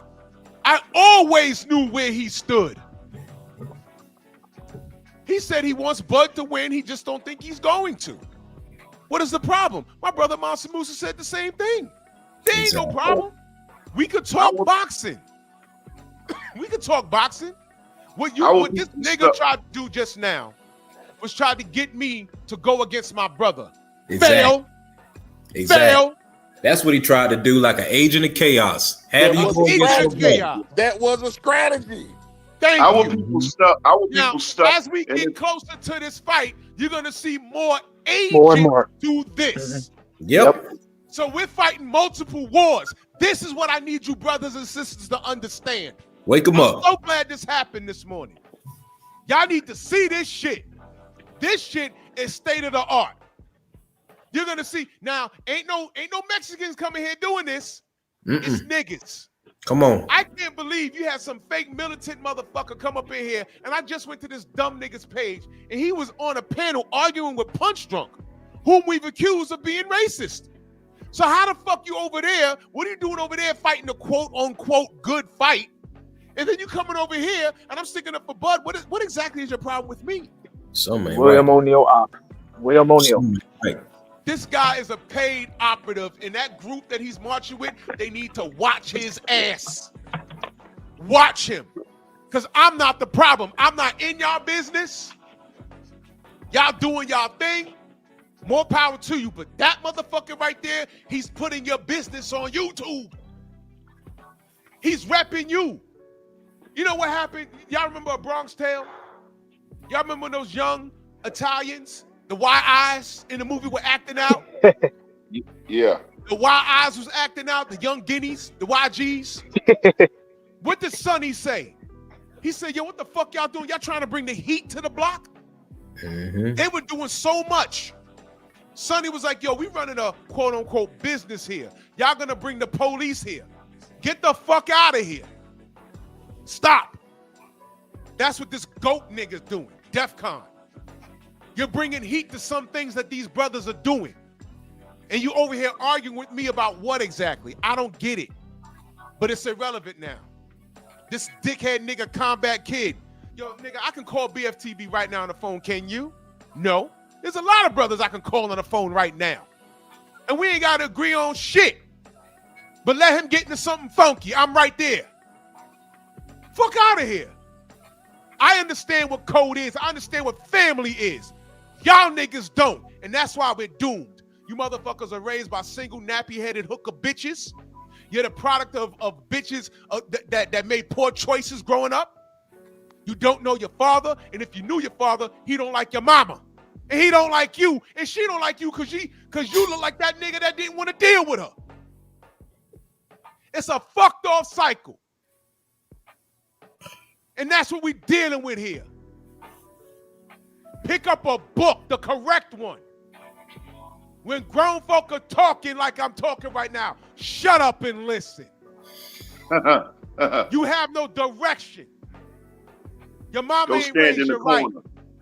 Your mama didn't raise you right. And your daddy was absent. So when grown folks get on here, we're giving life lessons, and we say something like, hey, man, this is deeper than boxing. Get out your fandom for 2 seconds and find out what we're talking about. For 2 seconds. And don't challenge it. Ask questions. Don't challenge it. I could back up everything I'm talking about. Why are we saying this? The sad fact is, YN's like figure drawing, he's 18 years old. He just said Sunday he was Mexican. Now, this morning, he's mixed. See what I'm talking about? You see what I'm talking about? Let these niggas talk. They'll tell you who they are. Let them talk. We're All not saying Defcon this is a motherfucker trying to grow his channel. Say it again, brother. All We're not saying Defcon this is a motherfucker trying to grow his motherfucking channel. You can't, and I want y'all to peep the play. Because I ain't got no problem with Punch Drunk. I already told y'all. We met, we spoke, and we found out some things. But you can't go to Punch Drunk and accuse him of racism and fight with him and then come here and then beef with me. Technically, we're supposed to be on the same wavelength as far as how we view black boxers. I don't know what the fuck his issue was, other than him trying to grow a channel. Punch Drunk got a big platform. See, went over there and made a name for yourself. How do I know? You clipped it and put it on your stupid ass channel. It still ain't got 100 views. I'm looking right at it. Dummy. And now you coming over here fussing. Now you got cussed out and made a fool of now here. Now you gonna clip that and put it on your shit? I dare you. You know why? I dare you. And I know you're listening, you faggot. You know why? Because as soon as you load it up, I'm going to flag it. Because it's mine. I'm going to flag your shit. Now, my brother Brian Dial, you were saying something good, brother. No, I was just saying, man, this right here is, we see what's going on in the country against our people. And yeah, we should all come together. And you know, this is bigger, to me, this is bigger than boxing at this moment. And that's why I see divine intervention that's going to happen Saturday night. You know, I'm not trying to get spiritual or nothing like that, but what's going to happen is going to really it should bring us together, because a lot of our people are color struck. You know, if Bud was light skinned and kissing ass and all up in those people's face, you know, he may be liked, but he's not. He's not that guy. He's not. So therefore, you know, his skin color and you know, he gets no gratitude from these people. And what Max Kellerman did, that was nasty. That was nasty work. Man, Nasty. That was completely nasty. Yeah. Hey, Hey, Defcon. Asking if he's the villain. You should address that shit as soon as you walked in the door. Because that's all I hijacked want my to say. show. That's what hijacked my show. That shit right there that Max Kellerman, that white man, did to our brother.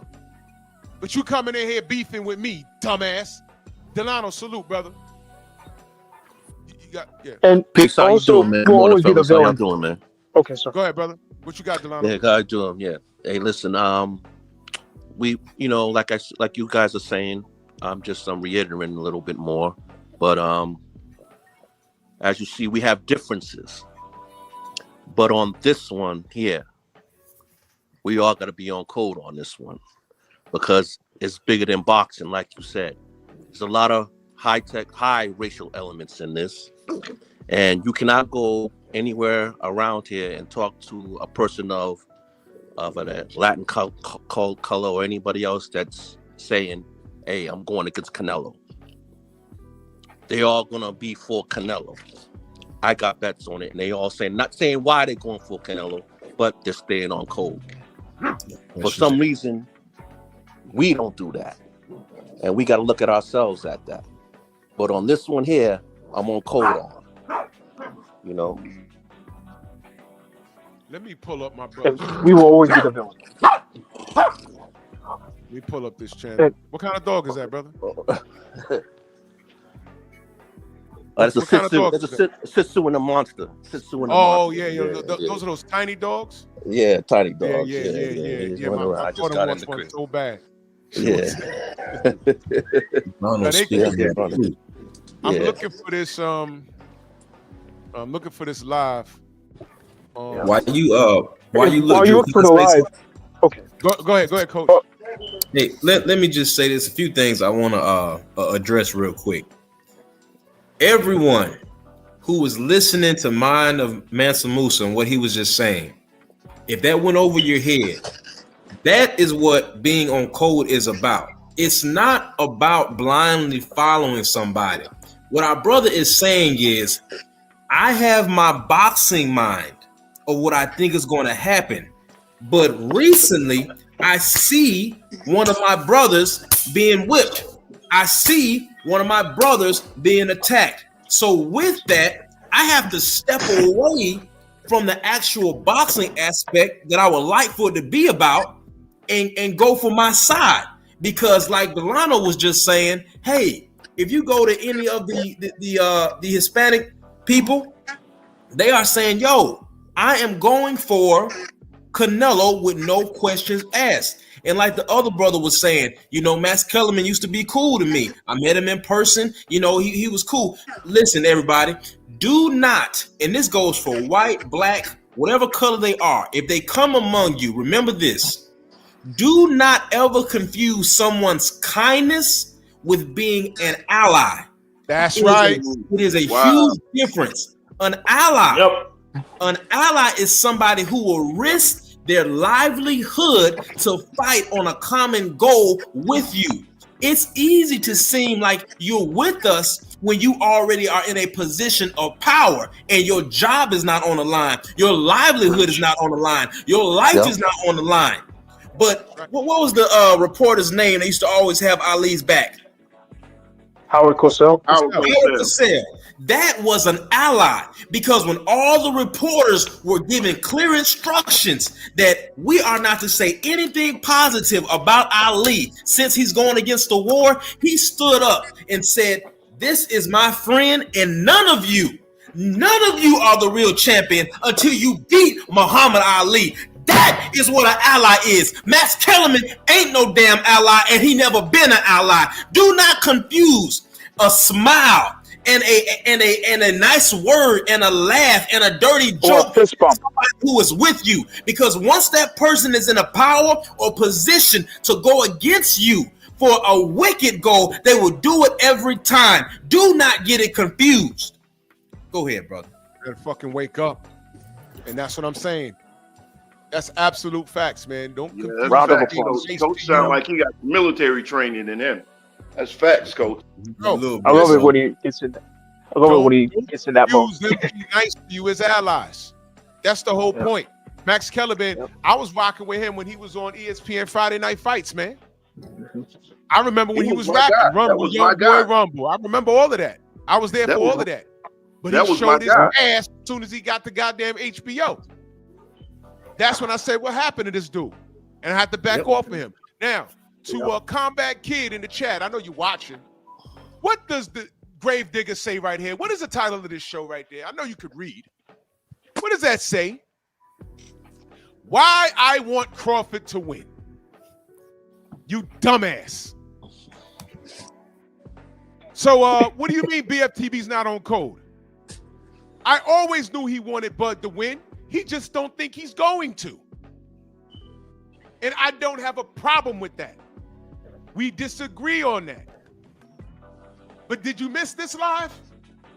How long was this live? This live was 2 hours, 43 minutes, and 27 seconds. Motherfucker, I know, if you know my small ass channel, I know you didn't miss this one. Why I want Crawford to win. You see, Combat Kid, you're retarded. You're retarded. And it's okay. The reason why Probably you're on retarded, meds. the reason why you're retarded is because your mom and dad are first cousins. Now, I'm not sorry because I had nothing to do with it. But listen, when you don't like people, here's what you do. Here are your options. On the right-hand side, there's something called an X button. You can close that window. On the left-hand side, there's a YouTube logo. You press that. You click on the video, and it says not interested. That's all you got to do. But you will be in BFTB's chat today, and you might get cussed out. And you're going to come back Thursday and Friday and Saturday and Sunday, and you are retarded. See, I understand you niggas. I understand you niggas, and that's perfectly fine. I know what I'm dealing with. And it's a shame you don't. What you're dealing with is family. You fucking idiots. Trill Will in the building. Salute, brother. Go ahead. Hey, salute, big bro. What's happening? Yes, sir. With it? Hey, salute to everybody. My brother Master Musa, always cooking. My brother Coach, always cooking. Salute to everybody on the panel. Peace. I only want to interject one thing, and it's been a while since I talked boxing, and for good reason. I've been purposely like drowning myself in learning real history about America. And I'm reading a book right now called Black as Fuck History. It was written by Michael Harriot. Hold on, you're reading a book, black man? Oh shit, we read books? Oh yeah, I read books all the time. But okay, there's a particular story in chapter 6 about a black slave from South Carolina, which is where I live. His name is Robert Smalls, and I never heard of Robert Smalls up until I read this book. Robert Smalls was so smart that he mimicked the captain signals and all that, and stole a Confederate boat, drove it past Fort Sumter, got to the Union Army, turned around, went right back to the South, went back down to South Carolina, took over Fort Sumter. Then, after the war was over, ran for Congress, won his seat, and lived at the exact plantation where he was enslaved. Oh shit! But the whole matter of it was, what he did was he went back and he got his family. And I want to touch on that point because I heard what Coach was saying and I heard what Mana Mansa Musa. Now we live in a period of time where division amongst us as black folk is paramount. They are hell bent on keeping us divided and fussing over the most minuscule and most benign things. They are wanting us to stay. They realize, do y'all even know the real reason why the Civil War was won by the Union? Because it wasn't for the reasons everybody think it was. It was won because of us. It was won because we emancipated ourselves. It was won because we left the South, came to the North, went back to the South, and whooped a lot of ass and took a lot of names. And but nobody told us that it was fought over our bodies. It was fought over our ancestors. It was fought over owning people, being able to do whatever you wanted to them at will without impunity. Whatever you felt like doing, you wanted to do it. But I say that to say this. I'm using Bud Crawford as an example. You see how cohesive the Mexican fan base is and how divided ours is?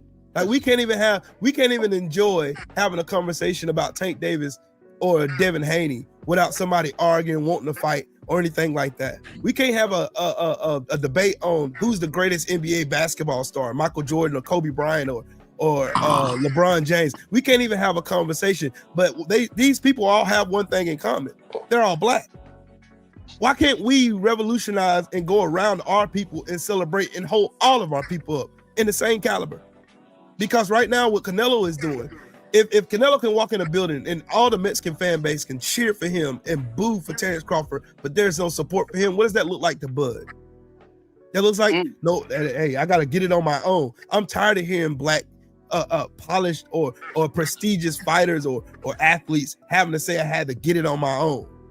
We should be there carrying them. Just like Harriet Tubman did reconnaissance missions to lead our people to freedom. Just like she did to go back to fight the Civil War that nobody talked about.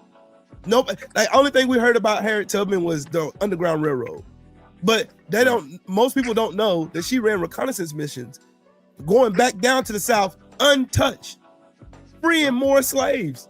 This woman was when the definition of the word queen, that's Harriet Tubman. Mm-hmm. The definition, the mere definition of the word that stands up in royalty, that's Harriet Tubman.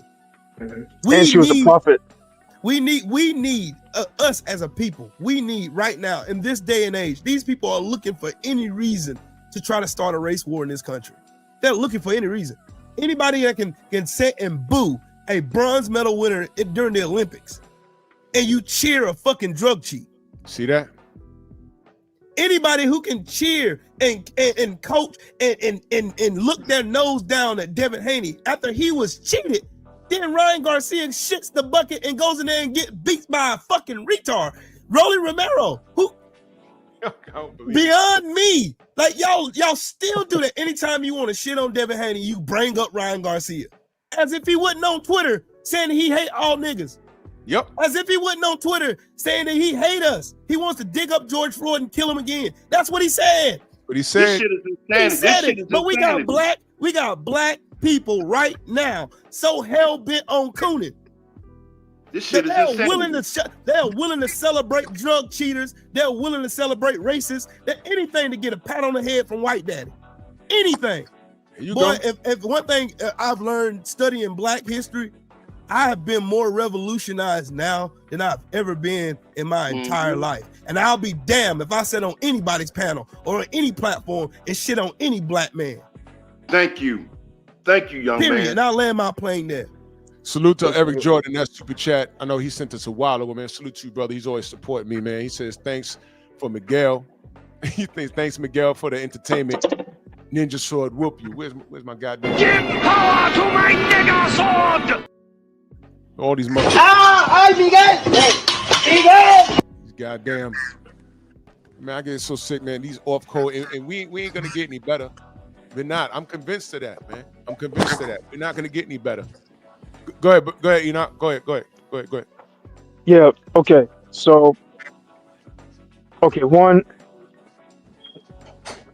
Harriet Tubman was a prophet as well.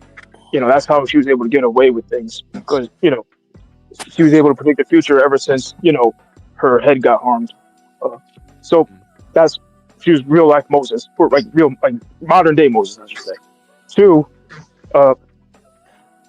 you know, to go back to the question, Bud Crawford might have specifically become the villain after he beat Gamboa because he was not supposed to beat him.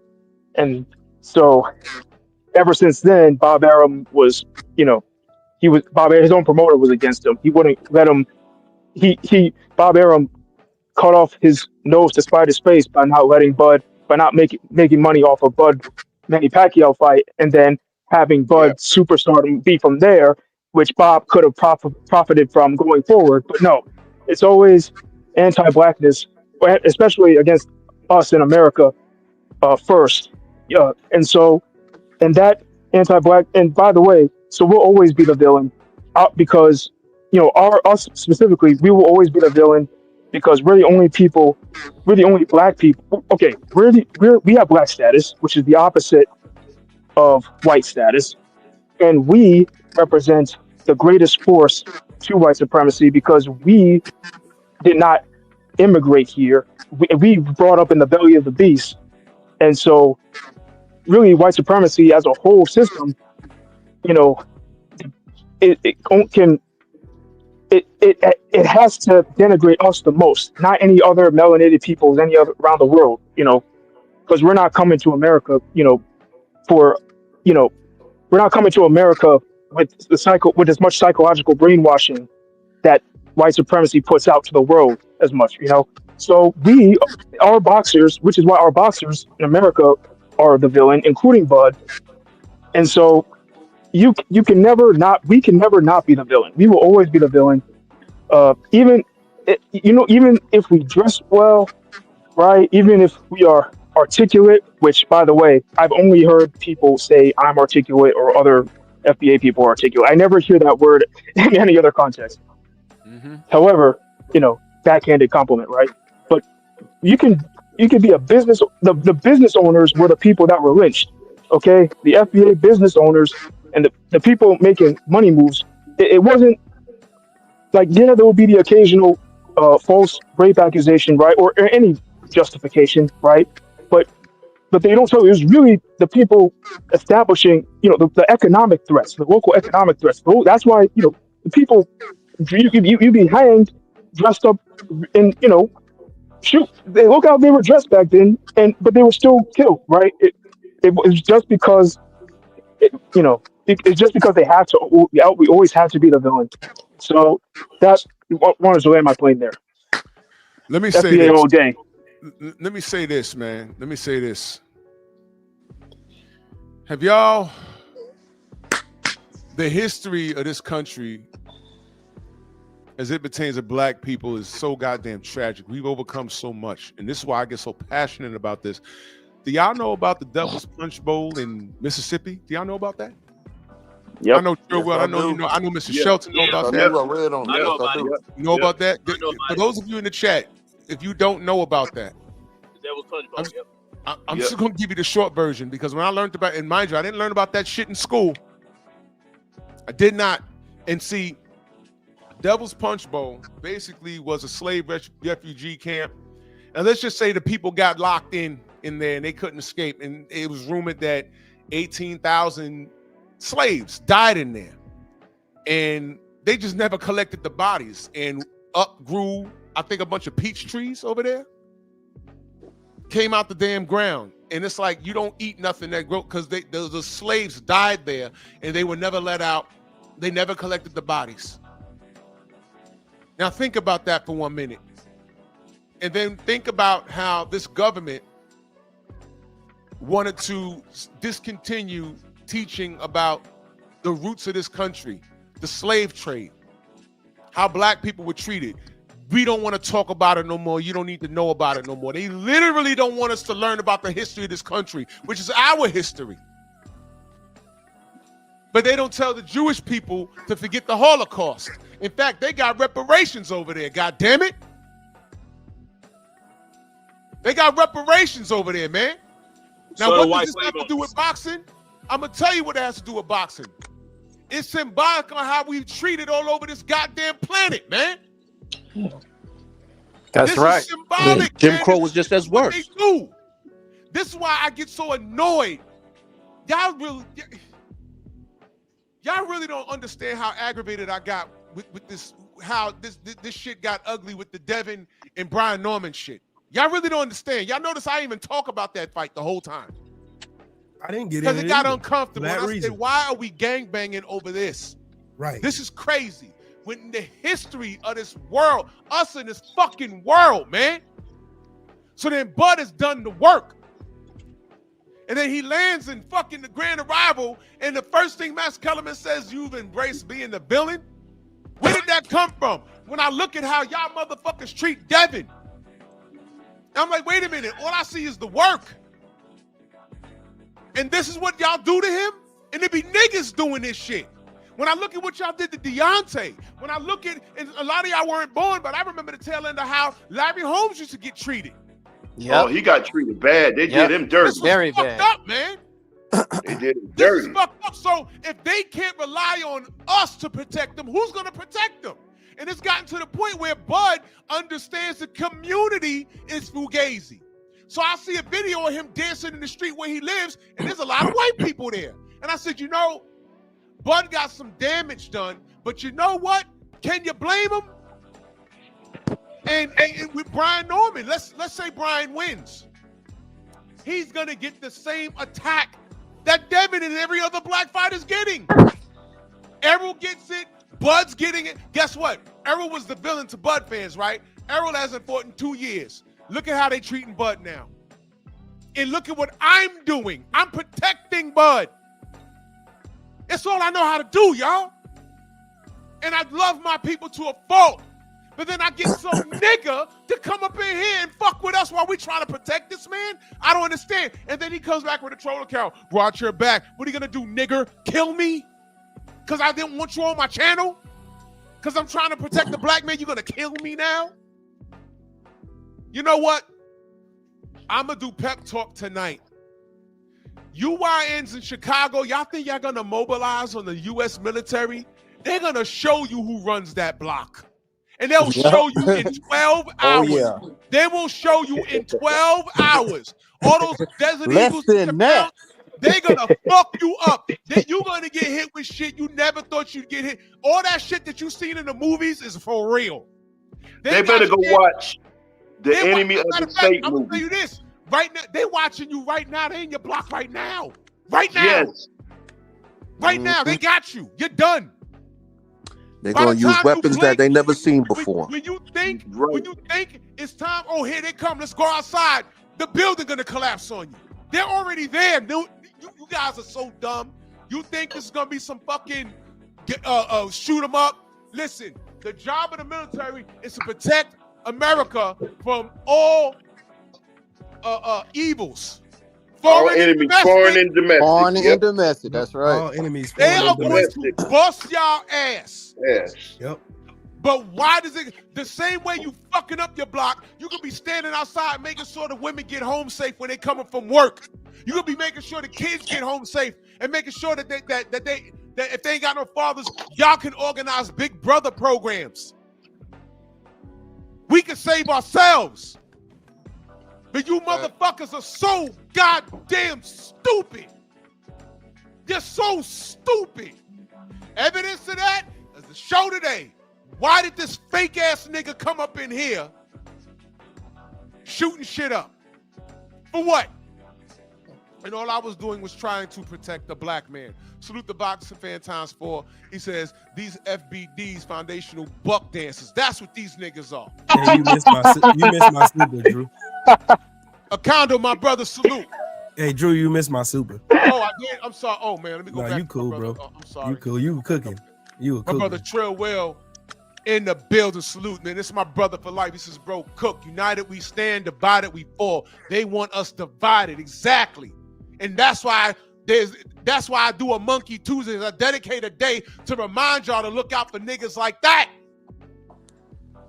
There's a method to everything that I do. You had one nigga coming up trying to make a name for himself. Then you have another nigga trying to get me to flip on my brother BFTB. Newsflash, that's my brother, stupid.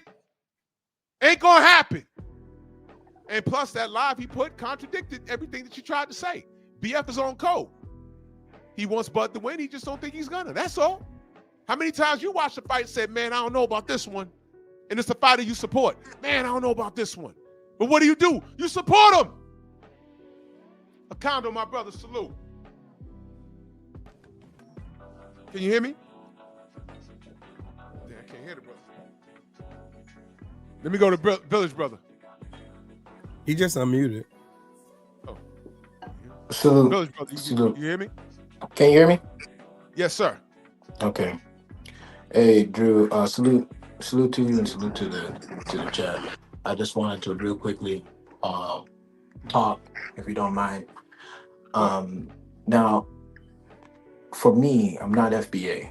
You know, I'm because my parents are from out of the country. They're from Nigeria. No, but I've always tried my best to educate myself on how things the foundation, the foundational Black people here, and everything that has been you guys have been able to do. And you know, honestly, personally, I've always considered y'all family anyway. So that said, I've been listening. I've been in the live pretty much the whole live, and I found that very disturbing how that brother came in, and we're talking about Bud, we're talking about why Max Kellerman, who you know, if we've all known he's been weird, but the fact that he called Bud a villain in this fight, it doesn't make any sense at all. It makes sense, but it doesn't make sense. You get what I'm saying by that. Yeah.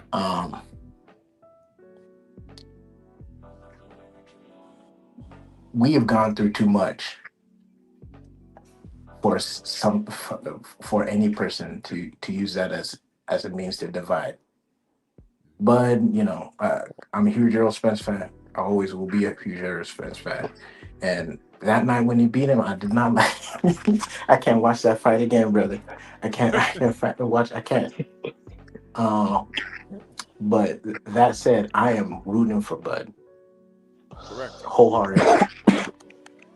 I don't like. I didn't like how some some of his moves, but regardless, I'm rooting for Bud. Period. And it's sick. If you Trill will mention that brother from South Carolina. Y'all look up Jay Sims. He's the father of gynecology. He's the father of gynecology. But what y'all don't know is all of the surgical techniques that were done on our brothers and sisters. Right. Or excuse me, our sisters. No anesthesia. Oh. No anesthesia. Hysterectomy, Yeah, I my heard brother. about that. I read about that. Yeah. I I'm in the medical field, and so I want to be a doctor, physician, and it's really important. As I put it for myself that it's really important that I go in with that mindset, understanding the pitfalls. There's a good book called Medical Apartheid. You read that, you understand where I'm coming from. The Yeah, fact you that black mentioned that women. before. I've heard of that book. Yep. Yes. Yeah. The fact that uh, uh, black women tend to be the most neglected in the hospital. Tend to all that. I can say that. I can I can say No, I've seen some it's true. things that make me. You know what I mean? Right. Even my own sister. But that's another thing. But my point is, brother, whoever you were, educate yourself and understand this ain't that time. Whatever you came up here to do, it doesn't make any sense, Correct. and it's sad, very disappointing. Uh, yeah, and Drew, you always cooking. I'm gonna get back to work because I'm sure I'll be Oh, healed out soon wait, enough. But I can I get appreciate your y'all. name? Village brother. I just You go want by to the be village brother. okay, but because I was interested, just because you said you were training to be a doctor, and in the future, I'm collecting people that maybe I could go to a doctor or a physician I can trust more. I appreciate That's that, all brother. I appreciate for that. sure, Yeah, I'll for let sure. y'all know. I'm doing a Okay, PhD program right now. It's gonna take a minute, nice, but nice. yeah. Praying for you, man. For real, man. I Thank you so appreciate much you. for your contribution, man. Appreciate Thank you you too, so man. much. Appreciate you. Before I go to my Y'all brother have a good one. Condo, sure, good looking, man. Appreciate that. Before I go to my brother Condo, our brother right here. Wait, scroll up. Get our brother's name. Our brother right here, Angel Diaz. Right, our brother right here. This is Team Cuba right here. Right. I have no issue with anyone supporting where they're from. I have no issue with that. I have no issue with that. All right, this is Team Cuba right here. This is our family right here. All right. But he understands what's going on. And I will say it's equally as bad to be fucking Cuban in this sport at times. Would you agree? I mean, goddamn. Facts. Facts. Mm-hmm. Yep. I mean, goddamn. One of the biggest injustices I've seen in this lifetime was what they did to Guillermo Rigondeaux. I mean, that is the most fucked up thing I've seen. And the industry let it happen. They let it happen. I was at Rigo versus Loma. I was there. And I rooted for Rigo not only because he's black, but because he was done an injustice. And he was frozen out of an opportunity. And I spoke up about that. I said, man, that's not right what they're doing to this fella. It's fucked up. They did it to King Kong Ortiz. They did it to him. AJ was supposed to, that he was AJ's responsibility. And Eddie Hearn signed him to shelve him. That's what happened. know what I mean? It goes on and on and on, bro. So when we talk about the Cuban school of boxing, this is the shit we talking about. You know, and then you sprinkle in that a lot of them are black. Oh, come on. That's like a double negative. I said this before. If Rigo got all of his just due and won all of his fights, how do you market a guy that looks African but speaks Spanish? How the fuck do you market that on American soil? You don't. But he'd be a hit in Miami. So when people say that race isn't a part of this, I beg to differ. I beg to differ. We know exactly what the fuck's going on. Let me go to my brother Condo, man. Salute to you, good brother. You're on mute.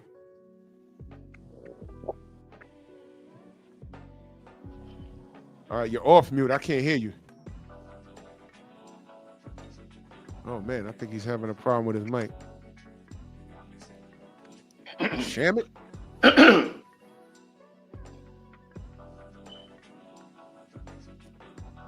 Damn. Condo, damn, he can't hear you. Are you on your phone?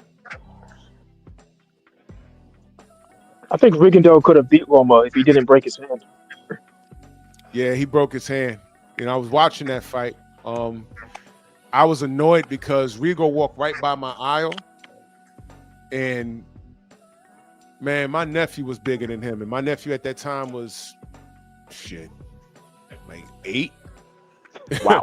I said, "Oh man, this guy's small." And I saw Loma. Loma was like 147 pounds on fight night, man. And when they stood next to each other, I said, "Oh Christ, damn it!" It was annoying. It was annoying to watch, but that's one of those fights I don't rewatch. I ain't gonna hold you. I was at the Spence and Bud fight, and it was uglier in person. Let me tell you, it was uglier in person. Yeah. And then I rewatched it again when I got back to the room, and I said, "Man, this is fucked up." I only watched that fight twice, but you know what? I always said Bud was a bad mofo. I always said that. It's boxing. Did Spence look drained? Did Spence look drained to you since you saw it in person? You know what the thing is? Yeah, these dudes is on my dick. The thing is, there were things happening, but if Errol didn't speak on it, it's not worth me speaking on. You know what I mean? There was things that I heard when the event started. I was like, "Oh shit, really?" And there were certain things that you saw during the warm-up that, you're like, "Whoa, what's going on here?" But I said, well, he's in there now, and whatever happened, and Errol didn't make any excuses. So yeah, because I saw it on TV. I'd have sounded he looked crazy. terrible. I would have sounded crazy just getting on Sunday and just talking about what I heard and what I seen. I'd have sounded like a complete hater. So I said, you know what? It's not worth me saying anything. I mean, even if Errol did say everything, he'd look crazy. You know what I'm saying? So I'm like, man, whatever, man. So it's a law. Shout out to Spence. It's because of Spence we even have this fight. So shout out to Spence. Yeah. That's why I got love for Spence, man. Because Spence stepped outside of that PBC shit and he fed his brother. He helped his brother get fed. And like I said, Bud's not perfect. Bud's not. Acondo, I can hear you now. Go ahead, cook, brother.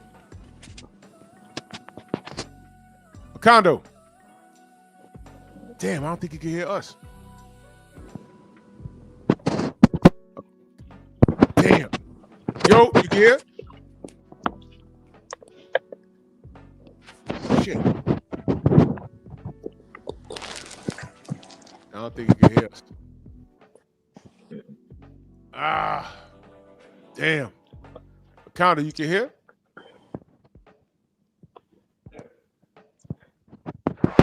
Okay, so since we're live, I don't want people to leave the chat. Can y'all hear me? Who do y'all think? Okay. You can hear you. Man, this mic is.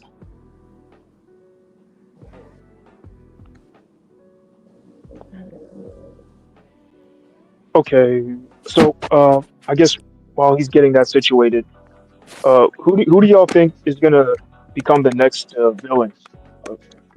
Moulton or Mason or? I'm gonna go with Mason. You know why? Yeah. Because you don't see nothing but black excellence. He comes from great stock. His father's there, his brother's His there. father.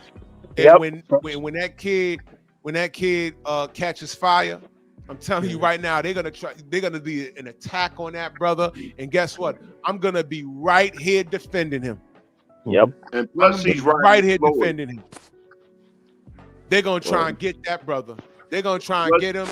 I'm gonna be right here defending him. Plus, he's with Floyd, so you know they're gonna come at him. Yep. I'm gonna be right here on the special teams defense. I'm gonna be right here. I'm gonna be right here. For real, man. If Floyd don't come at him first, though, you know, traders within our mix, you know. If Floyd gets intimidated and yeah, he'll flip the script. You know how he do. Yeah, of course. I don't trust that dude. But yo, listen, man, I gotta go get my day started. I'm about to head to the gym. It's back in biceps today. Yo, man, thank you guys so much for holding me down, man. I know the general wasn't on, so you know when he's not on, I just go a little longer, man. I appreciate y'all, man. And listen, I respect everyone's opinion, whether you got Bud winning or not. I respect everybody's opinion. But as a black man myself, y'all know where I stand. And that's all I'm saying, man. That's all. Hey, Drew, I got a question for you real quick. What time you doing your show? What time you doing that show tonight? Because I want to, that's the deep show. 10:30. Okay, because I want to check that out because that's going to be a deep show. Yeah, absolutely. 10:30. We gonna cook. Pep talk. Yeah, we gonna cook. We're gonna cook at 10:30 tonight. Painful Excellence podcast. Then this troll keep coming back. This cat really wants my attention. Look, my 9-inch dick is reserved for my wives. All right, my 9-inch dick is reserved for the wives. Okay. All right, you understand? Thank you. Anyway. Oh, man, hey Drew. yeah, the topic for the pep talk. On that note, you might see more people. You know, when you might see that multiple wives thing here becoming maybe even normalized. It might start out as multiple women living with you, but then it might even become legalized if it becomes normal enough. Because when I was in Ghana, you know, because of Islam, it's common. But you know, it might be over because it goes beyond sexual gratification, ladies and gentlemen. It's really about survival. Yep. It's really about survival. That's a whole other topic. And I have to be careful when I talk about it on these airwaves. I might have to do an unedited version on Patreon, but it goes beyond sexual gratification. It's really becoming more about survival. Exactly. And that's why I wanted to bring that up to you as a topic, man. maybe. But salute to you, man. Salute to you. Delano, salute to you, good brother. My brother Monsi Musa, as always, good brother. Ain't nothing wrong with man. I'm gonna leave you with this one right here. Go ahead, brother. I love my people. Yes, sir. And with that being said, y'all help me see some stuff that I didn't see, and I'm rolling with Bud. Let's go. Yep. No doubt. Let's go, Bud. No doubt, man. Appreciate that, man.